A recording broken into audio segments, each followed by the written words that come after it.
me. I'm all comfy. I got a pillow to hug. Now, unfortunately, I actually do know a bit of the plot on this one, like how it more or less ends. So it's not going to be blind for me, but it's going to be pretty blind for you. Yeah, I do know like a few things, but not much actually. I know that there's a dream sphere, like Moon ponders the orb or whatever. That one fan art of Moon pondering the orb just comes to mind. Alright, anyway, let's get on with Somniphobia. It's just terrible, Bill. All these people gawking at the poor family's belongings.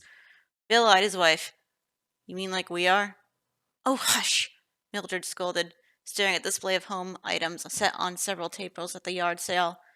If it gave her something to share at her weekly pinochle? Pinochle. I'm gonna say pinochle. I don't know what. I have never heard of that game. Yeah. Pinnacle. Pinnacle. Pinochle. Pinochle game. Pinnacle is a trick-taking ace-10 card game, typically for 2 or 4 players, played with a 48-card deck. It is derived from a card game with Bezique. Players score points by trick-taking and also by forming combinations of cards into spells. Okay, it's a card game. That's basically all you need to know. Okay. If it gave her something to share at her weekly pinochle game, so be it. We're concerned neighbors, Bill. Maybe we can take something off their hands so they're able to move on as soon as they can. She's a shame about Josh, sweet boy. Bill scratched his jaw. Can't say I remember him much. Well, he was an odd one. Quiet, kept mostly to himself, and now he's suddenly in a coma and need of full-time care. She glanced around and added in a loud whisper, So sad that his parents have to move out of state to get help from their family. No rhyme or reason for said coma? She picked up a mixing bowl. One day, he just wouldn't wake up. Doctors called it a medical mystery. Mildred felt a chill and set the bowl back down. The household items suddenly seemed sad and lonely to her. Maybe we can donate to help out. Bill picked up a broken sphere with an odd-looking character inside. He assumed it was one of those funny court jesters, wearing a cap and fluffy pants. With a frown, Bill set the ball down. I think a donation would be best, Millie. Let's go home now. Star, star, star. Moon. Hmm? Moon Man.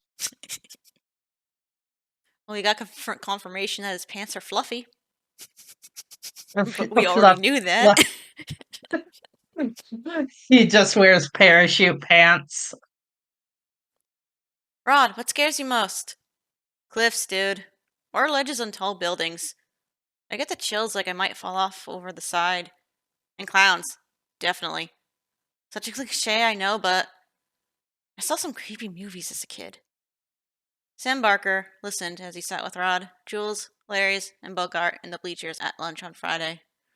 It was the spot for seniors to hang out.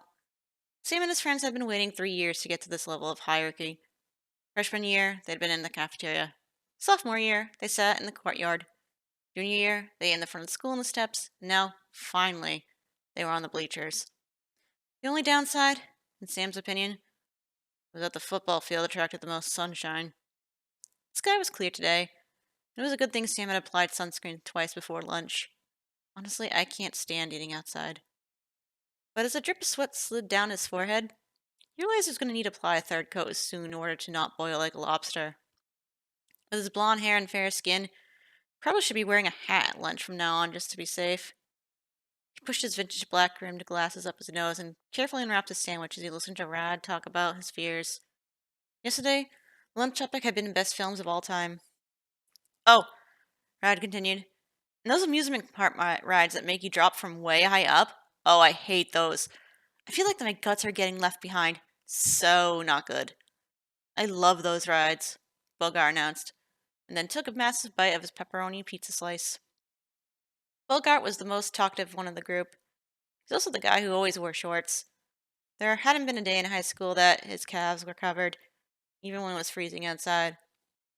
Jules stood against the side railing as he snacked from a chip bag. Didn't sit often and was usually on the move. Larry chomped on a hamburger and fries that his mom had dropped off for him before lunch. Guys always teased him that his mom still brought him lunch during senior year. Sam had stopped telling him how much trans fat was in those meals when Larry had finally said, "Bro." Larry was the guy with very few words. His hair was long and frizzy. Sam didn't think he owned a comb. Rod leaned back on his elbows and had his legs stretched out and crossed in front of him. Wait, how do you... Okay, never mind. I understood. He wore his clothes 2 sizes too big, but managed to look stylish in them somehow. His white tennis shoes were always clean and bright. Sam wasn't sure how he managed that. He wore his dark hair overgrown so that the ends nearly reached his shoulders. Of course, Rod wasn't eating. He usually skipped lunch, no matter how many times Sam told him about the benefits of 3 meals a day. Sam is the mom friend, I can tell. Sam was actually surprised his friend was afraid of anything at all. Rod was so easygoing. That was probably why he was able to remain friends with Sam, since everything bothered Sam. Rod had never seemed to pay any mind to his pal's cautious way of life. If Rod hadn't accepted him for who he was since elementary school, Sam felt like he likely would have drifted away from the group. Jules, Bogar, and sometimes Larry just didn't fully get him. Sam studied his sandwich. Organic turkey, no dairy on gluten-free bread, mustard and fresh organic lettuce, tomato and pickles. He made it himself. No way he'd eat from the school cafeteria. Who knew how many hands had touched the food prep? How many people were breathing on it? Not only that, but their school district hadn't yet conformed to organic ingredients or no preservatives in their meals. Oh god, he's this kind of person. Mm-hmm. Sam had researched his upset stomach issues last year and realized gluten, heavy oils, and preservatives didn't sit well with his digestion. His frequent anxiety gave him a nervous stomach. He also had to steer clear of caffeine and sugar, or his anxiety shot into overdrive and he couldn't calm down or sleep through the night. Me. He was on Me. a clean, dairy-free, gluten-free, stimulant-free meal plan for the time being. He It started packing his should own... be me. Should be me Like too, it. but honestly, but... uh, It's Look, it not... should be me. I'm allergic to dairy. I'm allergic to wheat, and I eat it anyway. And then I wonder why my skin is bad. Well, I have high cholesterol and just keep gaining weight, and I just... Making healthy food just takes a lot of time. Blech. It takes a lot of time, and it's like really expensive. I've been considering doing like one of those HelloFresh or Blue Ribbon services just so it can be easier.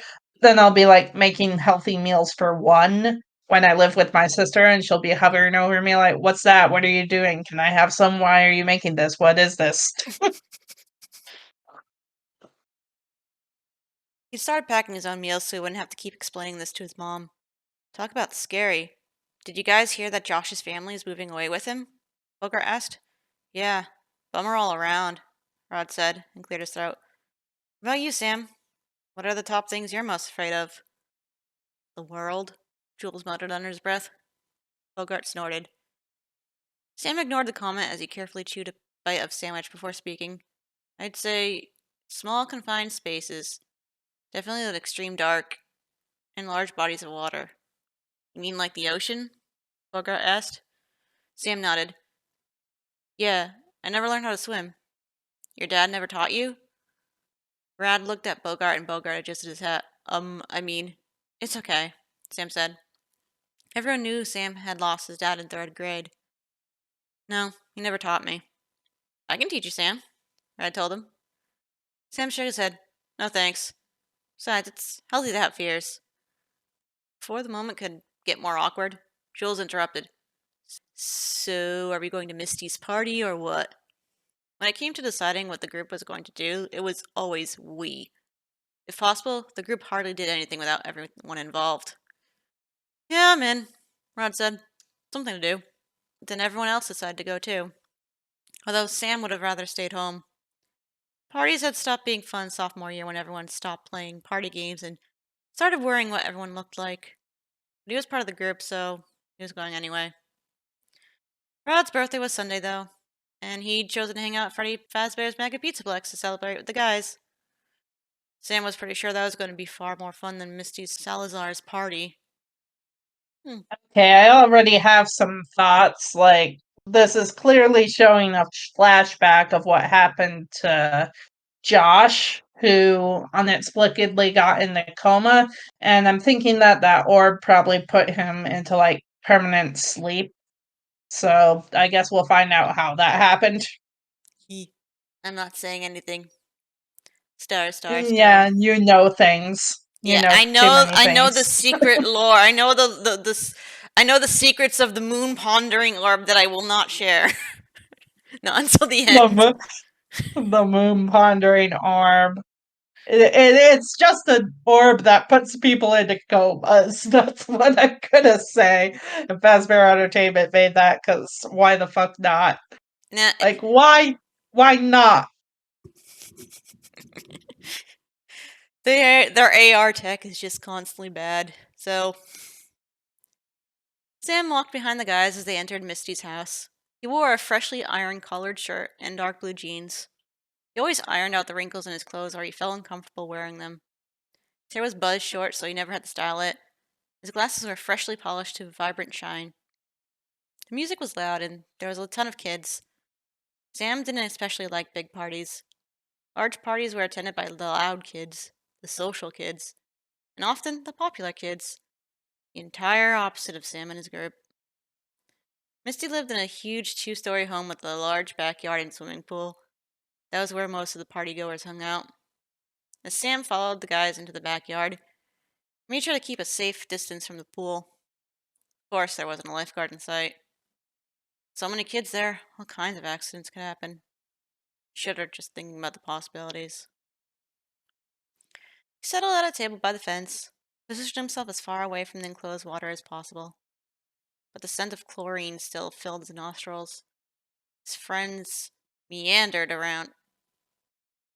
Is that how it's actually spelled? You're supposed to put a space between the me and the ander? I always thought it was I'm one not. word.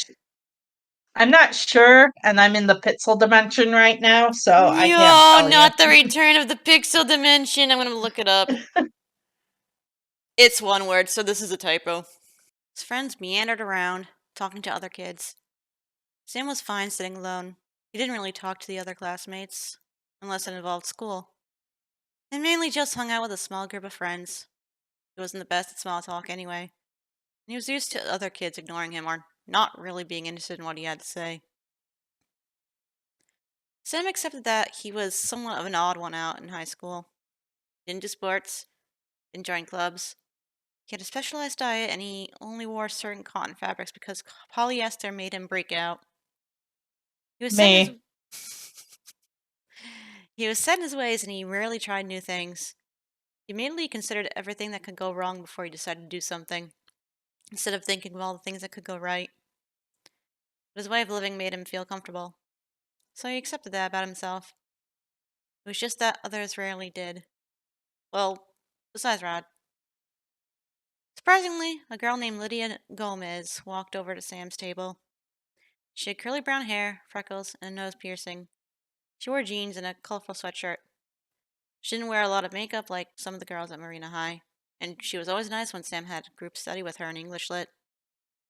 She held 2 red cups in her hands. Hi, Sam. I always wanted to tell you that your glasses are pretty cool. They're so unique. Thanks, they were my dad's. He adjusted them on his face, even though he didn't need to. It was a nervous habit. When I needed glasses, my mom put my prescription in them. I was wondering, like, if they're your dad's glasses, aren't they his prescription? Oh, okay. Like, They she replaced the bought. lenses and with the ones that had his prescription.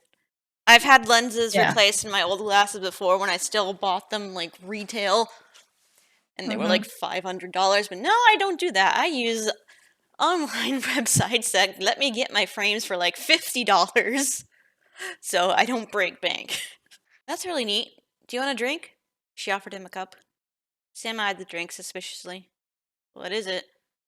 Well, I'm told it's Misty's birthday poolside punch. Do you know what's in it? Lydia frowned at the cups. Definitely some kind of fruity stuff. Sam looked around You were and. just. Hmm? I thought they were just like handing out cups of chlorine. No, it's spiked punch. Typical. Yeah. Well, they're all like seniors. It's fine. Not if this was my house. Not if I was the 18-year-old. My parents would not have that shit.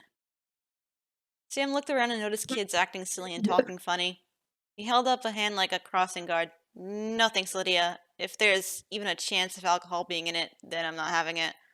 I'm a firm believer in staying in control of my mind and choices. She gave him a smile.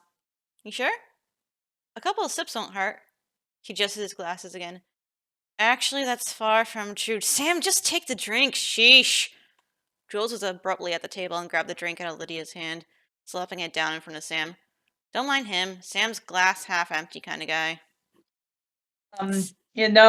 Like knowing what I know about like FNaF and like these miniseries so far, I feel like this kid is either gonna die or have a horrible fate befall him when he's done really nothing to deserve it except have allergies and be awkward. As is always. As is A- a- always. As you do. Like this guy will do nothing wrong and he'll end up trapped in the orb for all eternity. And it just plays the daycare music on loop for all eternity.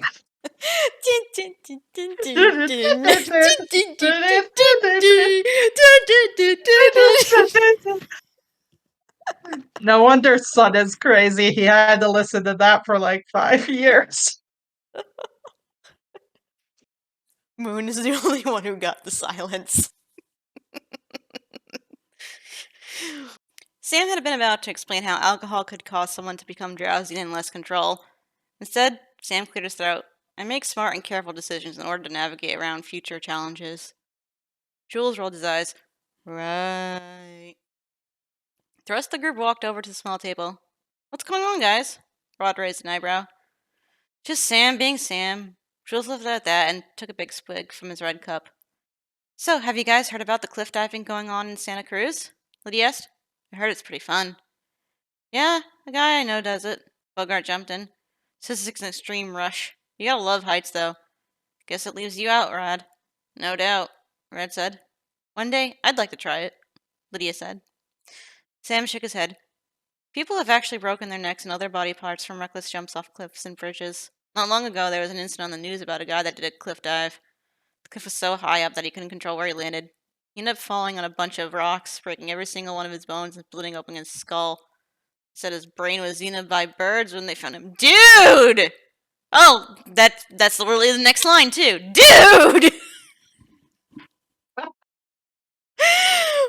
This guy is just like a constant downer. So Take your joy! Take your joy! That's gnarly. True story. I definitely steer clear of that activity, Lydia, Sam warned. Okay, Lydia said and looked around the backyard. Oh, I see my friend. Talk to you guys later! Then she took off rather quickly. Good one, Sam. Oh, and I forgot to say, but Lydia Gomez is such like a great name because like it sounds like An a Addams Family character.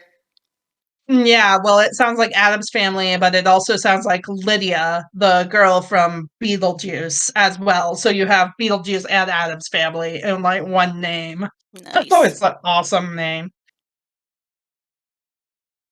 Good one, Sam. Jules blurted as Lydia rushed away. Real smooth. What do you mean? You really impressed Lydia with your death talk. She should be impressed. Making safe choices in order to have a secure and long lifespan is a plus. Jules made a sound like a buzzer. More like a negative with your doom and gloom attitude. Sam frowned. I don't have a negative attitude. No. Why wouldn't you take the drink? I don't like to be uninhibited. Whatever that means. Why are you sitting so far from the pool? You know I can't swim. Are you aware of how many accidents happen in home pools? Is he a robot? I... That's the question we have to ask, given Billy and what we know about animatronic kids in this franchise and Well, stories. in the synopsis that was about this, like not the full synopsis, but the small little snippet on the back of the book, it says that he's Mhm. been like extremely careful since his dad died. Oh, okay. So Yeah, that makes his sense. response. This is his trauma response. That makes sense, but I'm still not ruling out a robot kid because I think there's been like a robot kid in like every other story in Tales of the Pizzaplex so far. Like they really want us to pay attention that robot kids exist, which makes me think that there's robot kids in Security Breach, but that's another thing. But it's not Gregory. It can't It's be not. Gregory. He I bleeds. I don't. The robots do bleed. The The, robot kids, they can bleed and eat. They just don't grow older. That's the downside of the robot kids. Other than that, they eat and bleed. They bleed in the butts. okay then. What's the leading cause of death in the U.S.? Well, that's easy. Heart disease. Jules threw up his arms, spilling some of his drink on the ground. I rest my case. You're a walking encyclopedia for doom and gloom. All right, Jules. Rod cut in. Chill. Patted Sam on the back. No worries, Sam. It's all good. Let's all just relax and have some fun. Sam nodded his head, even though Jules was making him feel bad. Maybe high school girls didn't understand Sam. At least he had one good friend who did. Jules must not have liked what Red had said. Or maybe he had too much to drink. Because he took the cup Lydia had brought for Sam and shoved it in Sam's face. Here, Sam. Some of this will help you relax. Sam attempted to block Jules' hand, but the drink splashed into Sam's mouth and down his shirt anyway. Sam quickly stood and pushed Jules away. The cup fell to the ground, spilling the liquid into a small puddle. He tasted the artificial sourness of the drink, spat it out on the ground, then swiped at his mouth with the back of his hand. Jules and Bogart laughed. Oh shoot, Bogart muttered with a hand over his mouth. We've really done it this time, Jules. Sam blinked rapidly. The disgusting taste of the drink lingered in his mouth, and he didn't know what was in it. He didn't like the taste. He didn't like to be taken out of his comfort zone. Sometimes he just didn't like Jules. Why were you friends with him? Jules, not No. cool. Hmm? What was that? I forgot what. Oh, it was a very old Dane Cook bit, I believe. He's like, there's one person in every group of friends who nobody fucking likes. Like you keep them there to hate you their guts.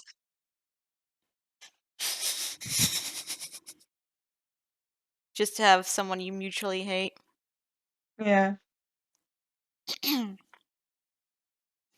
Jules, not cool, Rod said. You okay, Sam? No. No! Sam shook his head as he stalked into the house, searching for water to get the bad taste out of his mouth and to clean his shirt. His breath became uneven and he knew his anxiety had kicked in. There was a pressure building in the center of his chest. His hands started to clench and unclench as he pushed through kids, trying to get to the kitchen. He opened the fridge and found a water bottle, quickly opening it to drink some and swish it around his mouth before spitting it into the sink. He could feel kids staring at him. They didn't care. He just needed to calm down and regain control. Honestly, this is just me at a party. He pulled off a paper towel from the roll and poured some water on it and dabbed it at his shirt. The drink had stained it a weird blue color. It was likely ruined. Sam started to sweat, and he couldn't stop blinking. His entire body felt stiff with tension. He needed to change. His shirt was dirty and wet. He felt like the kids were closing in on him. He wanted out. He needed out. He tossed the paper towel, stomped through the party, and exited through the front door. The long walk home and the cool air against his face would calm him down. It usually did. Hmm. Honestly, me, like I would just when things got too much, I would just like walk away. And if walking away meant walking about 18 blocks to get to my house, I would do that. Star, star, star. Sam went home, Rod, Bogart told him. Saw him leave out the front door. Rod nodded, even though he hadn't been the one that upset Sam. He felt bad for what went down. He felt bad for Sam a lot. He probably just needed some time to cool off. What's the big deal? Jules asked. It was a joke. Joke with people all the time. You don't see anyone else throwing temper tantrums. You threw a drink in his face. Yeah, one, you threw a drink at his face.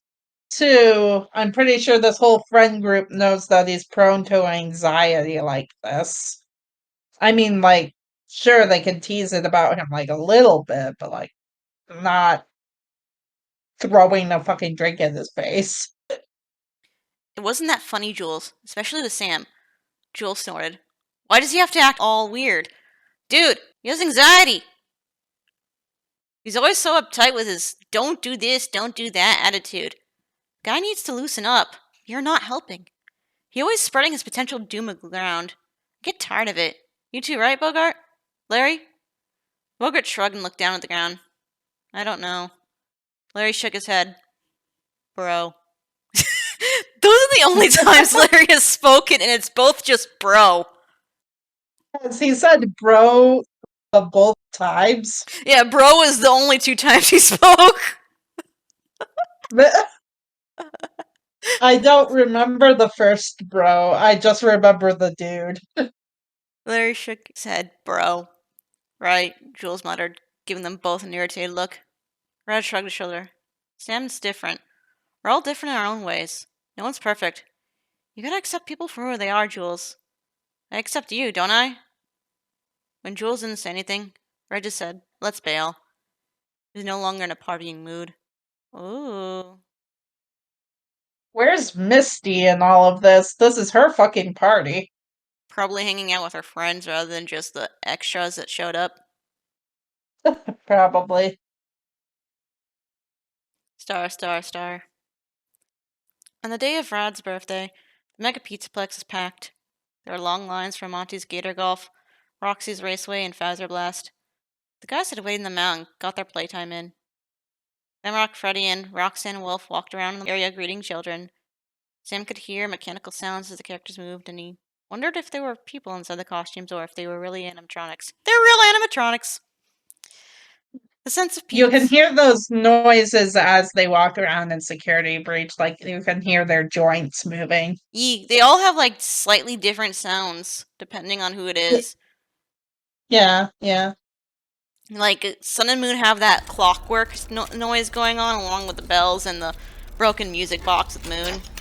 And then everyone else has the more like typical whirring noise. Yeah, She Freddy gets sounds like slightly heavier. different, though. I can't. Freddy! Yeah, I can't really describe it. The sense of pizza, popcorn, and cotton candy filled the air. Sam figured they piped those smells through the air to get more sales. And sure enough, every other kid held a fluffy ball of cotton candy and a bag of greasy popcorn. Sam tried not to shudder. Chatter filled every inch of the space. People were talking. Kids were yelling and parents were scolding. Someone laughed really loud. Music played from all directions. It was sensory overload. Mood. Not just sounds. Neon lights glowed throughout the entertainment mall, giving the place a futuristic feel. Visiting the Mega Pizzaplex felt like being inside a video game. You should play Security Breach. I hear it's great. But I'm telling you guys, Red said to them as he guided them through the crowd toward the Fazcade prize shop. All I want is one of the Moondrop's dream spheres. If we put all our winning tickets together, I bet we can get one. It'd be a cool birthday gift. Pointing to the box ball on the shelf. What is it exactly? Jules asked, eyeing the packaged sphere. Sam hadn't spoken to Jules since the incident at Misty Salazar's party, and Jules had given him some space. Been through these incidents in the past. They've been through this before! 11 times, as a matter of fact. And if they ignored them, things would slowly go back to normal. Yeah, that's not good. However, That sounds like every single abusive relationship I had in high school. Sam knew nothing was ever truly resolved between them. It would likely all happen again until Sam stood up to Jules. Since Sam tried to avoid all confrontation, the cycle would likely continue. It helps you study, Rod told him. Lights the room up and helps you slip into a hypnotic state in order to focus better. It supposedly takes information from your subconscious and brings it more clearly into view. guys gotta help me. If I don't pass physics, I'll be stuck in summer school. Sam eyed the box. The dream sphere appeared to be a snow globe with Moondrop the Jester inside. Half the character's face was a pale crescent moon. The other half was eclipsed in darkness. He wore a cap and puffy blue pants decorated in stars and a gray top with a frilly collar. Bells hung from his hat, both wrists, the tips of his shoes. It's 1,000 A great. tickets. Hmm? It says a gray top, but like his chest is painted gray. Yeah, and because it's a small model, Sam just probably thinks it's a shirt and doesn't realize it's just the body. Especially if he Yeah. hasn't actually seen the actual moon animatronic. That could be the case, but like, because I was gonna say like, why would he want like the game sphere when it has Moon's image on it? But like, he already explained why he wants it, so he might just want it for what it does and doesn't really know the character that well. Yeah. Like, my sister buys T-shirts of animes that she's in the process of watching and hasn't finished. I'm like, you don't know if you like it. You don't know if it's your thing. You don't know if it's good. And she's like, I don't know. I'm watching it. And she'll buy like this. Buy like a shirt of like an anime from Hot Topic that we're in the process of watching and is still being written and we haven't finished yet. So it's a reoccurring thing. It's 1,000 tickets, Sam said. How much do we have saved up? 790, Bogart answered. The guys always pooled their tickets, and Bogart was the official ticket holder. They'd figured they would eventually save up enough tickets altogether to get a really cool prize they might be able to use. Sam was determined to get the Dream Sphere for Rod since he was such a good friend. And hey, Sam had a big test coming up, so maybe he'd give it a try. If it was safe. For the next hour, the guys all played the high-ticket arcade games. Sam liked to play games where the light spun around in a big circle of numbers and you had to hit the button to try to get the biggest ticket prize. He landed on some 10s, 22s, and then 40. A handful of tokens later, he topped off the ticket wins by scoring a 100-ticket jackpot. Way to go, Sam! Rod praised. That was pure luck, Jules muttered. All right, Bogart said once he collected Sam's tickets. I think that puts us at the mark. Let's go get this Dream Sphere. The guys went to the prize area to wait in line. While they waited, Jules and Bogart poked fun at some of the adults and kids. Oh, dude, look at the shirt on that guy. It's like 2 sizes too small, Bogart said. His big belly's hanging out. Jules, Bogart, and Larry Delt snickered, but Sam and Rod didn't care for that form of entertainment. When it was finally their turn at the counter, the girl at the prize register took all their tickets from the backpack and dumped them into a bucket to be counted by the machine. 1,001. What do you guys want? She asked them. The Moondrop's Dream Sphere for the birthday boy, please, Bogart told them. The guys all laughed at that for some reason.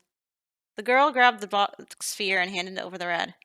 Have fun, she said with a smile and tossed her hair over her shoulder. The girls always tend to gravitate towards Red. And happy birthday. Thanks, he said with a smile. The Dream Sphere was in blue and black packaging, with neon lettering spelling out Moondrop's Dream Sphere. Up close, Sam could see Moondrop had an odd-looking grin and a pointy nose. Rod was pleased. All right, thanks, guys. This is so cool. Let's get to my house and take this thing for a test run.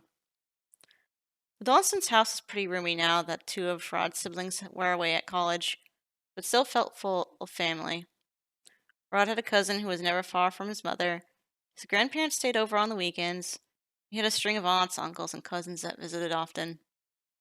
Sometimes, Sam wondered what it felt like to belong to such a huge family. Sam was an only child, just like his parents. His only grandparents lived out of state. Since his dad died, it was just Mom and Sam for holidays and special occasions. Although, since his mom was an art teacher, she always had a school event to attend to or volunteer for. Sam had spent most of his teen years helping out at carnivals, dances, and fundraisers. Rod's parents had left a note that they were out buying his cake. As the guys settled in the living room, Sam read aloud the fine print in the Dream Sphere box. Warning, only use Moondrop's Dream Sphere for 10 minutes a day. Sam frowned. I wonder why. Don't know, but that's what we'll do, Rod told him. No, no one does that. It's like getting a notice on Nintendo Switch like, hey, you've been playing this game for a while. Do you want to take a break? And I'm like, no. Yeah, They're likely gonna ignore the warning. Let's be real. Well, I'm surprised that they acknowledged the warning at the start anyway. It's just like because Rad says, I don't know, that's what we'll do, but I have a feeling that they'd just be like, huh, there's a warning. Whatever. Let's just do whatever. Kind of like you when you were putting the mic on your headset and you just looked at the picture and you didn't really realize how to put it in. Well, like I was looking at the picture, but like they try to make the instructions easy by having no written English instructions, and it's just all pictures. I need words. I don't care if it prints more paper and you need to print an Espanol side too. Give me words. They would have to list it in like 20 different languages. Yeah, it would, I guess. You can time it for us. Get your study notes, guys, and prepare to be hypnotized. Now Sam understood why Rod had asked them to bring their notebooks to his house before heading to the mega Pizzaplex. Rod took the box from Sam and removed the sphere. The sphere was set on a black platform with a button to turn it on and off. Rod plugged in the device and set it on the coffee table. Brutus, Rod's dog, wagged his tail as he waddled into the room. He was a big brown Catahala? I need to look up this dog. Same. The Catahoula leopard dog. It's a cute doggy. Woo woof. Woof woof. With a spiked red collar because Rod's mom thought it looked cute. A dog named Brutus could ever really be referred to as cute. Rod knelt down and rubbed the dog's big head as a thick line of drool hung from Brutus's wide mouth. How you doing, boy? Brutus began to happily lick Rod's face. Sam adjusted his glasses. My dad told me the story once when I was little. He had a good friend in college. They went to parties and all that. One night, the guy got pretty smashed and he fell asleep on his friend's couch. They had a dog. That morning, he woke up and the dog had eaten his face off. Sam, why was that story important? Oh, bro. That's sick. Let me Red. guess, Larry was the one who said bro. He said nothing else so far. Larry is the best character. Because all he says is bro, and I'm just imagining Larry from Scarlet and Violet. The Pokemon gym leader, that's just the average Japanese businessman. Bro. Yeah, exactly. Except he's like a senior in high school, so it's like a little businessman. Junior businessman. Junior businessman. Rod frowned, looking a little disturbed. Pat his dog's head before pushing Brutus back. That's enough for you, big boy. Sam nodded matter-of-factly. True story. So I'm wary of dogs. Want to know what I'm wary But of? it didn't. Hmm? It's like true story, so I'm wary of dogs, but it didn't happen to you. I was like chased, almost bit by a dog, and like chased a fence by a dog. So like I was wary of dogs as a kid, but I'm like good with dogs now. So You want to know what I'm wary of? Booger asked. Guinea pigs. My cousin Howie had What's- one. He liked to feed him carrots. One day he looks away for a second. Chomp! The guinea pig bites off the tip of his pinky, thinking it was a baby carrot. and the guinea pig do that. They do have strong bites, and I've actually had to like yank my finger away from some of the newer guinea pigs we have at my store because for some reason we just got one guy who's like very bitey. He likes to bite, Oh, I and, see. and But we I had don't think it can bite like a finger cleanly off. they said the tip of his pinky, so probably just a fleshy Okay. bit. Oh, okay. So probably just like cut off a inch or so. But I'm not. I don't know the hardness of guinea pig teeth, but rat teeth have the same hardness as a steel knife. Oh, yikes. Yee. Hmm. All right, guys. Red said with a shake of his head. Let's get back to the dream sphere, please. Sitting on the couch, Larry studied the sphere. This dream sphere isn't going to really work. Oh, he finally said Oh, something he else. yeah, he finally said something else other than bro. You're starting to sound like Sam, Jules said in an annoyed tone. Truth? Bogart said. I try about anything that helps get me out of real studying. Are we sure this is safe? Sam asked Rad. Come on, Sam. What could go wrong with a spinning globe with lights? Seizures? Well, I don't know. I don't know. It's a possibly new foreign technology that can broadcast your consciousness. So what can possibly go wrong?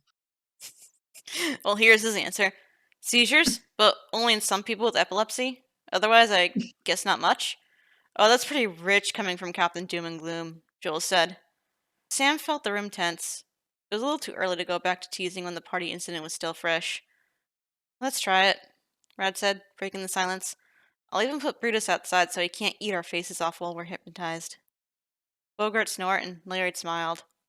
Putting Brutus outside was smart thinking, Sam thought. Okay then. Let me sit. I have a feeling that the dog's actually going to be involved in what happens to him at the end. I don't doubt it. Didn't like the first short Five Nights at Freddy's story have something to do with like a dog? And I think that dog bit off a person's arm It was at fetch and one he point. bit off a finger. Yeah. I noticed that about the FNaF short stories. There's lots of fingers in boxes. Okay then. Let me set my watch alarm for 10 minutes. Hey, Brutus, where's your toy? Brutus looked around the room and grabbed a big, chewed up rope and brought it to Red. He certainly likes to chew on things, Sam observed. Time to play outside, boy. Rod told Brutus and took him out of the room. When Rod came back, the guys were all seated on the couch and chairs around the coffee table, notebooks open on their laps. Let's do this, Moondrop! Bogart yelled. Make me smarter! If that's even physically possible, Jules said with a smirk. Only time will tell. All right, ready, guys? Here we go. Rod pushed the on button and Sam started the timer on his watch. Lights glowed out of the dream sphere, shining on the walls and ceiling.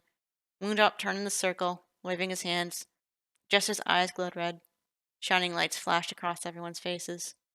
He's moving like a little ballerina. At first, Sam didn't feel any different. The lights were just annoying and made him blink. But in the next moment, a light-headed feeling overcame him. He lifted his hand and he moved slowly, as if the air was heavy and thick like syrup. He was aware of his friends, but they seemed far away, as if the room had stretched really wide. Do you guys feel It's that? weed! It's full of weed! You're smoking weed in the daycare? Moon is the weed animatronic confirmed. That just reminds me of the fan art that Bruja showed me a while back. I forgot the fan art one. It was a bunch of random daycare attendant fans, all like doing weed underneath a blanket, and then Sun freaking out about them doing weed in the daycare, and then it cuts to them doing it during nap time, and then Moon shows up and is like, "You're smoking weed in the daycare without me." Expressions in that art is like top tier. I wish that you could find it again and like feature it at this part because I remember the expressions like being so good.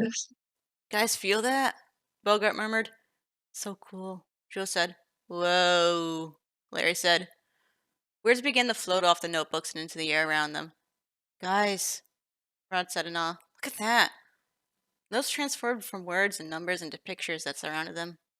The ceiling faded away and was replaced by a blue sky and a bright shining sun. They were standing on the sand dunes with the pyramids of Giza nearby. The sun beat down on them and the heat was scorching. It's hot here, someone said. Except the pyramids. Hey, this is from my world history notes. Sam could no longer tell who was speaking. The words might have come from him. It was as if their voices had all become deeply monotone. Whoa, it's like lucid dreaming. It's unbelievable. Dude, I'm like, seriously in Egypt. Sweet. Just fucking weed. Weed and melatonin, that seems to be Moon's brand. The pyramids faded away, and a huge airplane was taking off on a runway. The guys ducked as The weed and melatonin both at the same time.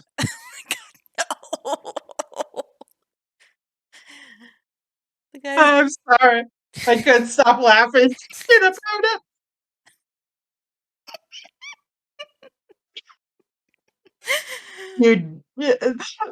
Like, forget the dog. They're gonna use the sphere like a little past 10 minutes, like 10:01 minutes. They're all just gonna die from overdose. The guys dug as the plane lifted over their heads. They were in awe as the harsh sound of the plane vibrated above them. A kinematic equation involving the airplane's distance before takeoff drifted across their eyes. Oh, I had a thought. Hmm?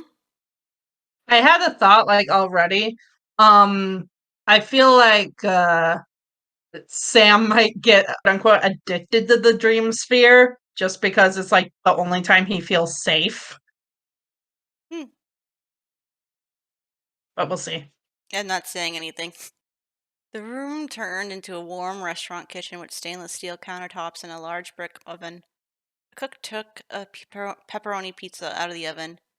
Sam could even smell the pepperoni as the cook began to cut the pizza into fractions. Can I eat that pizza? I'm hungry again. Yum. A girl in a Renaissance era dress stood on the balcony shouting, "Oh, Romeo, Romeo." Oh man, who brought their English literature? I didn't bring my Romeo and Juliet notes. I think it's picking up on stuff we learned in class. This is getting trippy. Sam's withdrawal began to beep with a distant echo. You guys hear that? Time to shut off the dream sphere. Suddenly, the lights on the sphere shut off. Moondrop went still, and the guys sat for a moment in the unexpected quiet. They stared at one another, and then Red said, "That was the coolest thing I've ever experienced." The group started laughing together. "I can't believe it worked," Bogart said. "I feel like I was literally in another world." "That was awesome," said Jules. "I remember everything. The facts, the equation. It's like I'm experiencing a photographic memory right now." "Cool," said Larry. "I feel really good," Sam added in awe. "Like, I could learn anything and everything in a matter of minutes. I'm surprised that this worked. Amazed, actually. This is the best birthday present, guys," Rad said. "Thanks. I am so passing all my classes this year. We have to do this every week. I'll even share the wealth one week and then someone else the next week. This is too fantastic to keep all to myself." Sam's hand went straight up before anyone else could say anything. "I'll take it first." He was almost surprised at how fast he volunteered, but there was something really exciting about the Dreams Fair. It made him feel something he hadn't felt in years. He wasn't sure if it was excitement or eagerness or even something freeing about it. He just knew he wanted to do it again. "I guess Sam wants the Dream Sphere super bad," Bogart said with a laugh. "Figures," Jules muttered. Bogart adjusted his hat. "All I know is that after seeing the pizza guy, I could eat more pizza. In fact, I could win a pizza eating contest." "Binge eating isn't safe," Sam told him. "I once read about a kid who was in a hot dog eating contest. He ate so many in 20 minutes that he suffocated. When they opened him up, his stomach and intestines were packed tight, so tight with the links that the hot dogs had slipped into his airways. It took literally days to get all the... What the fuck?" He's fun at parties. Jules rolled his eyes.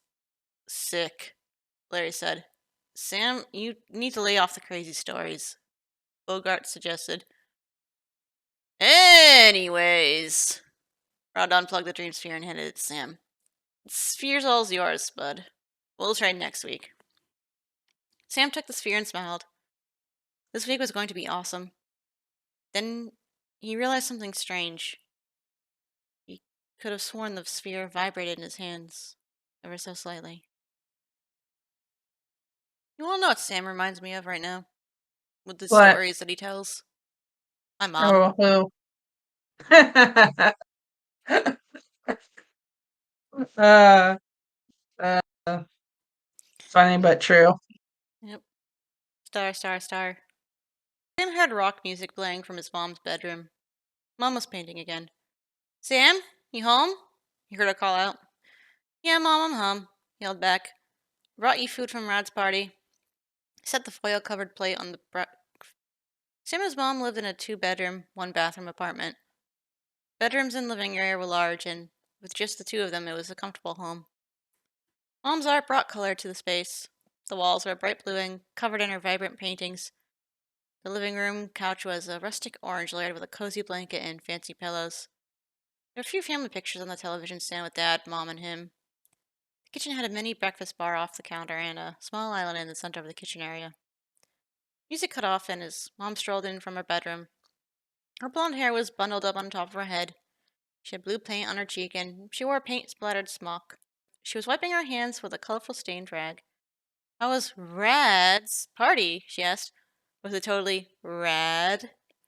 Mom, when are you going to stop saying Rod's name like that? Oh, I'd say it in about 100 years when it finally gets old. It's way past its expiration date. Well, I made cupcakes. Want one? Sam lifted his eyebrows. Are they gluten-free with unprocessed sweetener?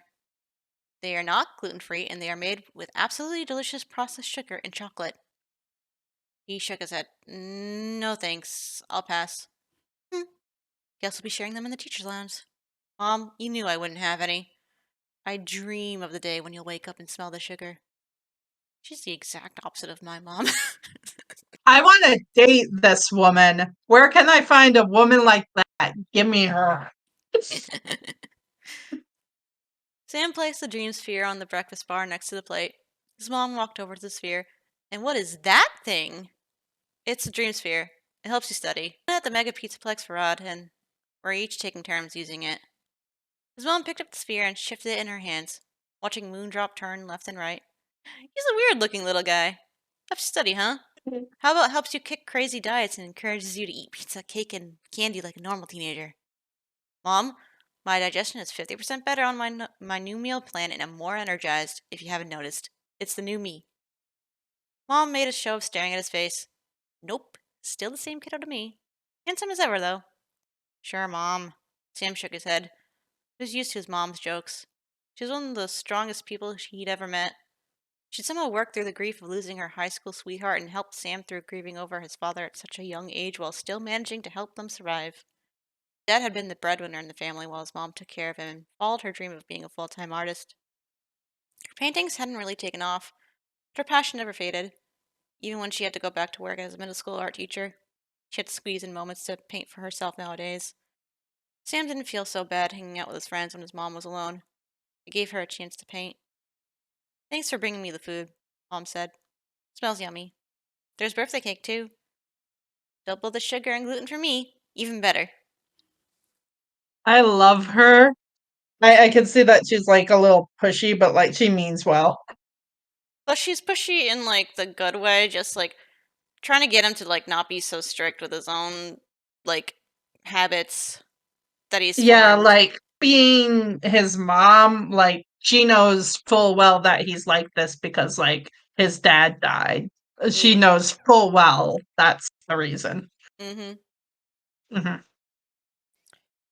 Star, star, star. The next day after school, Sam set up Moondrop's dream sphere in his room. His mom always stayed a little longer at her school to get things prepared for the following day. He had some time to himself. He placed the dream sphere on his bedside table and plugged the cord into a nearby wall outlet.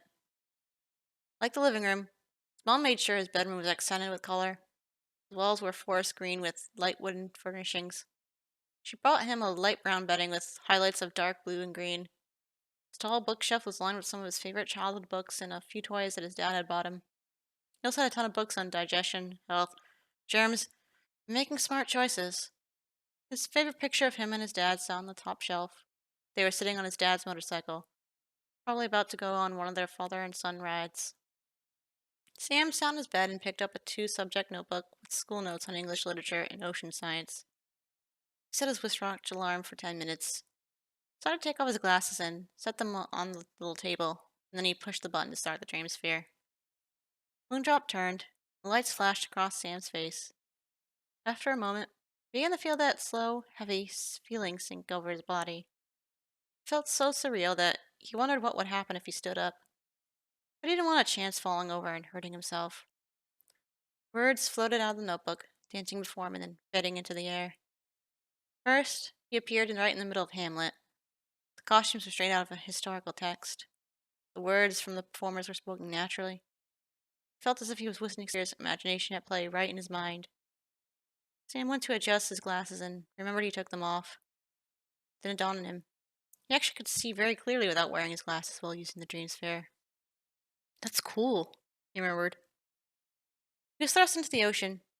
Before Sam could panic, he realized he could actually walk and breathe underwater. He floated down to the ocean floor and glided across the sand and rock, careful not to step on any crawling sea creatures. He sensed the coldness of the water, but it wasn't overwhelming. A school of fish scattered away as a pod of humpback whales swam close by, singing a song. Though even in a dream state, his mind specified that humpback whales' songs were made up of groans, grunts, and whistles most of the time. Seahorses floated past him. Sea turtles slowly swam below the whales, and the whales swam by Sam. The most peaceful feeling ever overcame him. He reached out a hand and touched one of the whales. He could have sworn the eye of the whale actually looked at him. The songs of the whales seemed to glide through the ripples of water. Suddenly, his withdrawal sounded, and a sense of loss overcame Sam as he pulled back from the lucid experience. It was an odd shift from dream reality into his present. He pushed the button on the dream sphere to turn it off and clicked off his alarm. He adapted once again to the surroundings of his bedroom. A smile spread across his face. That was fantastic, he yelled out. Sam jumped up and did a little dance as he looked himself in the mirror. He could admit it was odd to see such a full smile on his face. It really transformed him. He hardly ever smiled, and for once, he looked and felt happy. He even flexed his arms and wondered if he could start lifting some weights.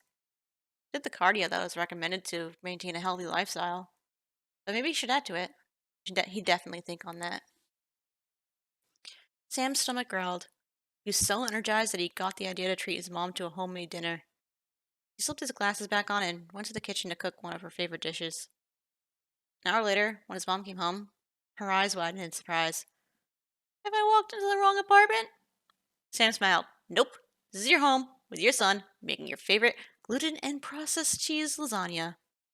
Be still my heart, Sam. What has brought this on? Sam knew it was the dream sphere, but I just felt good and wanted to show my appreciation for all the things you do for me. So I cooked you dinner, and I even had time to straighten up the apartment. Mom's mouth popped open. You cleaned the bathroom? Sam squinted at her. Not feeling that good. Of course not. Mom walked over and put a hand to his face. You don't seem warm. You sure you're feeling okay? Sam shrugged her hand off. Mom, stop. I feel fine. Just trying to do something nice. She smiled. Sam, thank you. I appreciate the gesture. This looks wonderful. Let me change in, then we can eat. What are you going to have?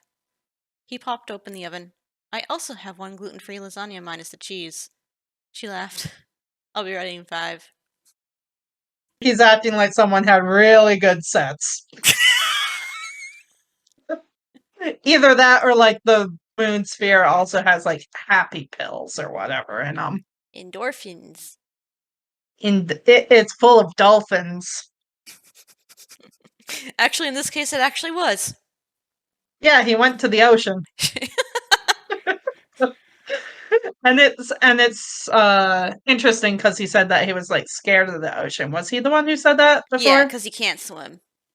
Yeah, because he can't swim. Star, star, star. The next day, Sam eyed the dream sphere in his bedroom. While at school, he'd replayed his session from the day before over and over in his mind. It had felt so. My eyes skimmed ahead, and I got a sinking feeling in my stomach. But continue. It had felt surreal and yet so real. It was like he traveled to other worlds right from the confines of his bedroom. He really wanted to extend the experience just a little bit longer.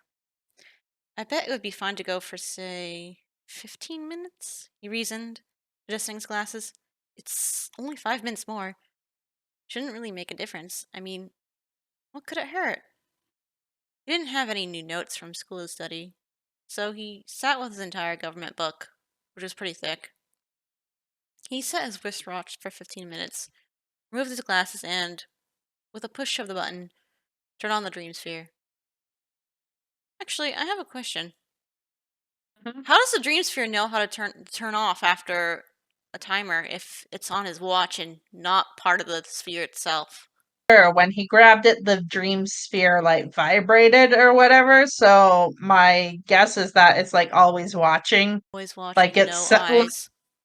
like it's sentient in some way, or like it has some form of AI. Yeah. That's my like working theory right now, because like the first time it turned off, Sam said we should turn it off. I don't think the phrasing made it sound like no one pressed the button, but it could have just easily have been lost in the haze. Yeah. Um, the second time, I don't think Sam actually touched a button to turn it off. The timer just went off. But Well, he was reaching out to touch the whale, so maybe he hit the button in the process of touching the whale at the same time. yeah, yeah, it's very vague about its phrasing. Yeah. We'll have to see. Moondrop began to turn, and the lights from the sphere flashed across Sam's face. The notes of the book floated through the air, and the branches of the government moved across his eyes. He witnessed the Declaration of Independence being signed, followed by the historical timeline for voting rights. He watched George Washington take the oath to become the first president, and was in awe viewing the parade of U.S. presidents who followed as they were sworn into office. He witnessed treaties and laws being passed. He glimpsed the wars being fought, which upset him. And finally, as if the entire contents of the book had slipped into his mind like a human computer downloading a file. I feel like some kind of genius with so much knowledge packed in his brain. He felt himself tremble from the intensity and the amount of information he had witnessed. Maybe he considered the entire government book was a little too much. In the next moment, the scene changed and he found himself at a small park. This is strange, he thought. Could this park be part of the history in the book? His wristwatch began to beep that his time was up. But Sam waited a moment longer before clicking off the dream sphere. Oh, so he does have to manually click it. Okay. The park looked slightly familiar. It could be any park, really, with a sandbox, slide, swing set, and seesaw. Tall trees were scattered around. It was a nice day with only a few clouds in the sky. Birds were chirping and other kids played in the sandbox and on the swings. But then he saw, "Hey, bud, let's play tag." "You're it." "Dad?" Sam said, and the one word seemed to echo around him. Beep, beep. Yeah, this park was part of history, all right. Sam's history. "Come on, catch me." His dad smiled. He was young and healthy, just like Sam remembered him. He had overgrown light brown hair with some scruff on his face from not shaving for a few days. He wore faded jeans, black work boots, and a t-shirt. He was wearing his signature Ray-Bans. He waved Sam to come after him, and then Sam jogged toward him. But Sam was little, and his dad had always been faster. "Dad, wait! You're too fast! Come on, catch me! That's the game!" Then Sam lost him. Oh, he was gone. Sam looked around, a little nervous. "Dad? Where are you?" He spotted something blue and gray shift at the corner of his eye. Sam turned to see what it was, but he saw nothing but a few trees. Oh. I wonder if that's the AI moon from the sphere just taking on the guise of his dad, actually. It was It blue might and be. gray. Suddenly, his dad jumped out from behind a tree in front of him. "Gotcha! You scared me!" They both laughed really hard as his dad picked him up and swung him around in a big circle. Beep, beep, beep. Sam pulled himself back from the memory and hesitantly switched off the dream sphere, and then his watch alarm. He was still laughing until he was crying. He sat there in the quiet for a long time, experiencing the lost memory over and over again in his mind. Yeah, that must suck. Hmm. It's like the feeling I get when I dream about dad. Sometimes they're memories or sometimes they're things where he's with me in like present day or I want him there for like future events that like haven't happened yet. And then I like wake up like crying or something. Or then I wake up like confused. It's like, what are you trying to tell me? What do you want? Do you want a minor spoiler? No. Star. Sam was searching in the hall closet, digging through old boxes. It was their junk drawer, full of sentimental items, as well as odd things they didn't always need but occasionally used, like super glue, masking tape, a screwdriver, a hammer, an old paint roller, and a wrench. He was pretty sure the wrench was his dad's and would never be used again in its lifetime. Sam, what are you looking for? Mom asked from behind him. Sam's nose itched from the dust, and then he sneezed once. Then again, twice, 3 times for the gold, his mom announced dramatically. He rubbed his nose. I was just looking for some of Dad's things. Oh? What do you need? I don't know. I want to remember him. Sam pulled out a box of photo albums and old yearbooks, then shoved it back. There was a pause, and then Mom said, Grab the white box with the removable lid on the top shelf. Sam grabbed the box and brought it to the living room. Mom had her hands on her hips. What made you want to look at your father's stuff? Sam shrugged. I had a memory, and I thought it would be nice to remember some more. What was the memory? Sam's lips curved. We were at some park, playing tag. I could never catch him. Mom smiled back. Yeah, it would always tire you out, running after your dad. Together, they sat on the couch and lifted the lid. These are a few of your dad's things. She took out a wallet, faded and worn out on the edges, and the keys to his motorcycle, though the bike had been totaled in the accident. Mm, It makes sense why he's always like, Yeah. Hmm. Yeah. Yeah, it was like a motorcycle accident, and those are the worst. Like, my dad once got in a motorcycle accident, a long time ago. Like, this was before we had cell phones, and he was, like, on a dirt trail in the middle of nowhere, and he had an injured leg, and he had to, like his bike was fine, but, like, his leg was all messed up. I don't think he had a concussion, but he was eventually able to, like, drive to, like, a hospital, I think, where he found someone. I don't remember. I just remember that he had to have stitches on, like, his knee. It was, like, really bad. jeez. Yeah. Thankfully, he was wearing a helmet, so, like, Yeah, it could have been a thankful. whole lot worse, yeah. That had a hole in the collar, a few collectible coins, and some old pictures from when Dad was a little kid. He looked like him when he was younger, Sam's mom said. Sam could see the familiar resemblance in the nose, shape of the face, and mouth. Wow, I never realized that I kind of looked like him. There were also a bunch of CDs with portable CD player and headphones. Dad loved music like you do, Sam recalled. I forgot about that. Mom sighed. Yeah, I have most of his old CDs in my room, but here are some of his other ones that he liked as a teenager. Sam studied the CD cases. Lots of rock and roll bands and a few solo artists. He pulled out the CD player with the headphones. Can I use this? Sure, honey. Take what you need. There's some new batteries in the drawer in the kitchen. Your dad would have liked you to listen to his old favorites. Sam took some of the CDs and put the box back in the closet. After he replaced the batteries in the player, he went to his room and shut the door. He put a CD into the portable player and slipped on the headphones as he lay down on his bed. Slow rock music played, and he closed his eyes, thinking of his dad. Oh, it's, like, getting too real for me. It's like he drives a motorcycle, he likes rock and roll, next you're gonna tell me that he plays guitar and he's a computer programmer, and then you have my dad right there. I'm not too sure about that, but this entire story is like centered around the dad. That's the only Yeah. minor spoiler I'm gonna give you. Like, it's not gonna stop here. I know, like, this is a Yeah. hard subject for you. That's why I wanted to let you know. Okay. Well, yeah, like, those kind of spoilers are, like It's like I think I'll be okay. Like, Like, I'll let you know if it gets too much for me, but like, dad died like about it's gonna be like 7 years in February, like 7 years ago.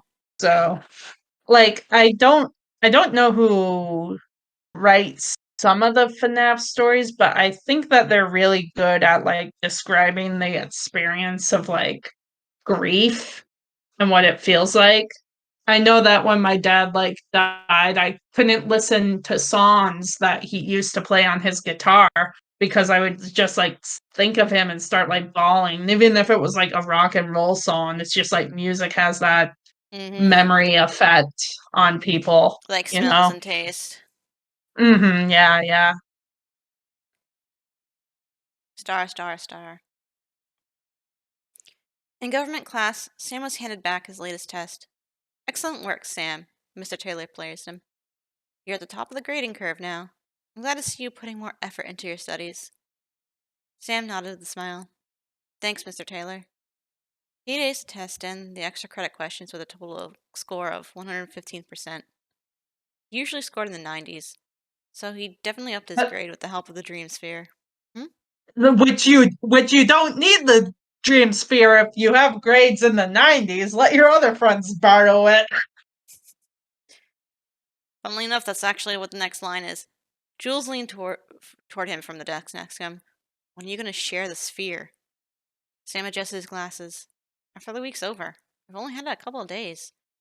You already aced the test. It's my turn now. We had a plan, Jules. We gotta stick to it. Jules frowned. It's not like it's your sphere.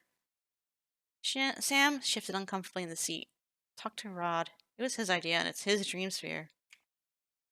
Jules sat back with a scowl, and Sam took a steady breath. He didn't realize his pulse was speeding up. A few more days with the sphere, and then one of the other guys would take it home. That was the plan, and it wasn't going to be a problem. Well, didn't think it would be a problem. He was so caught up in thinking about the sphere that it took him a moment to realize he hadn't let Jules push him around. Rod caught up to Sam as he walked to the bleachers for lunch.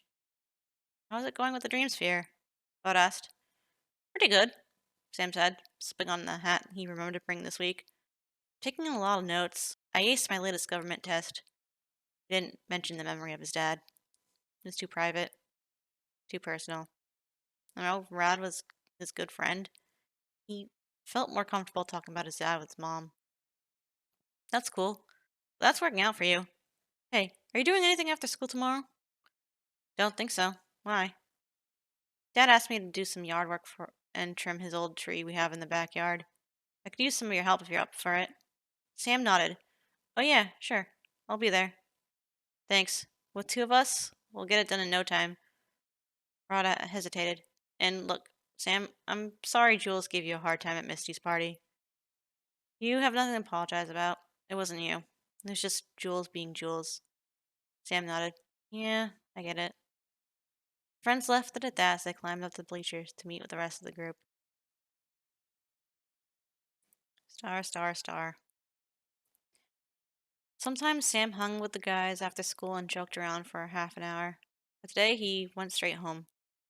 He was eager to use the dream sphere again. Eager to feel good.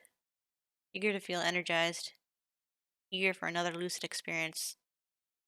That is like a drug trip. Get the weed and melatonin, and we're going on a trip.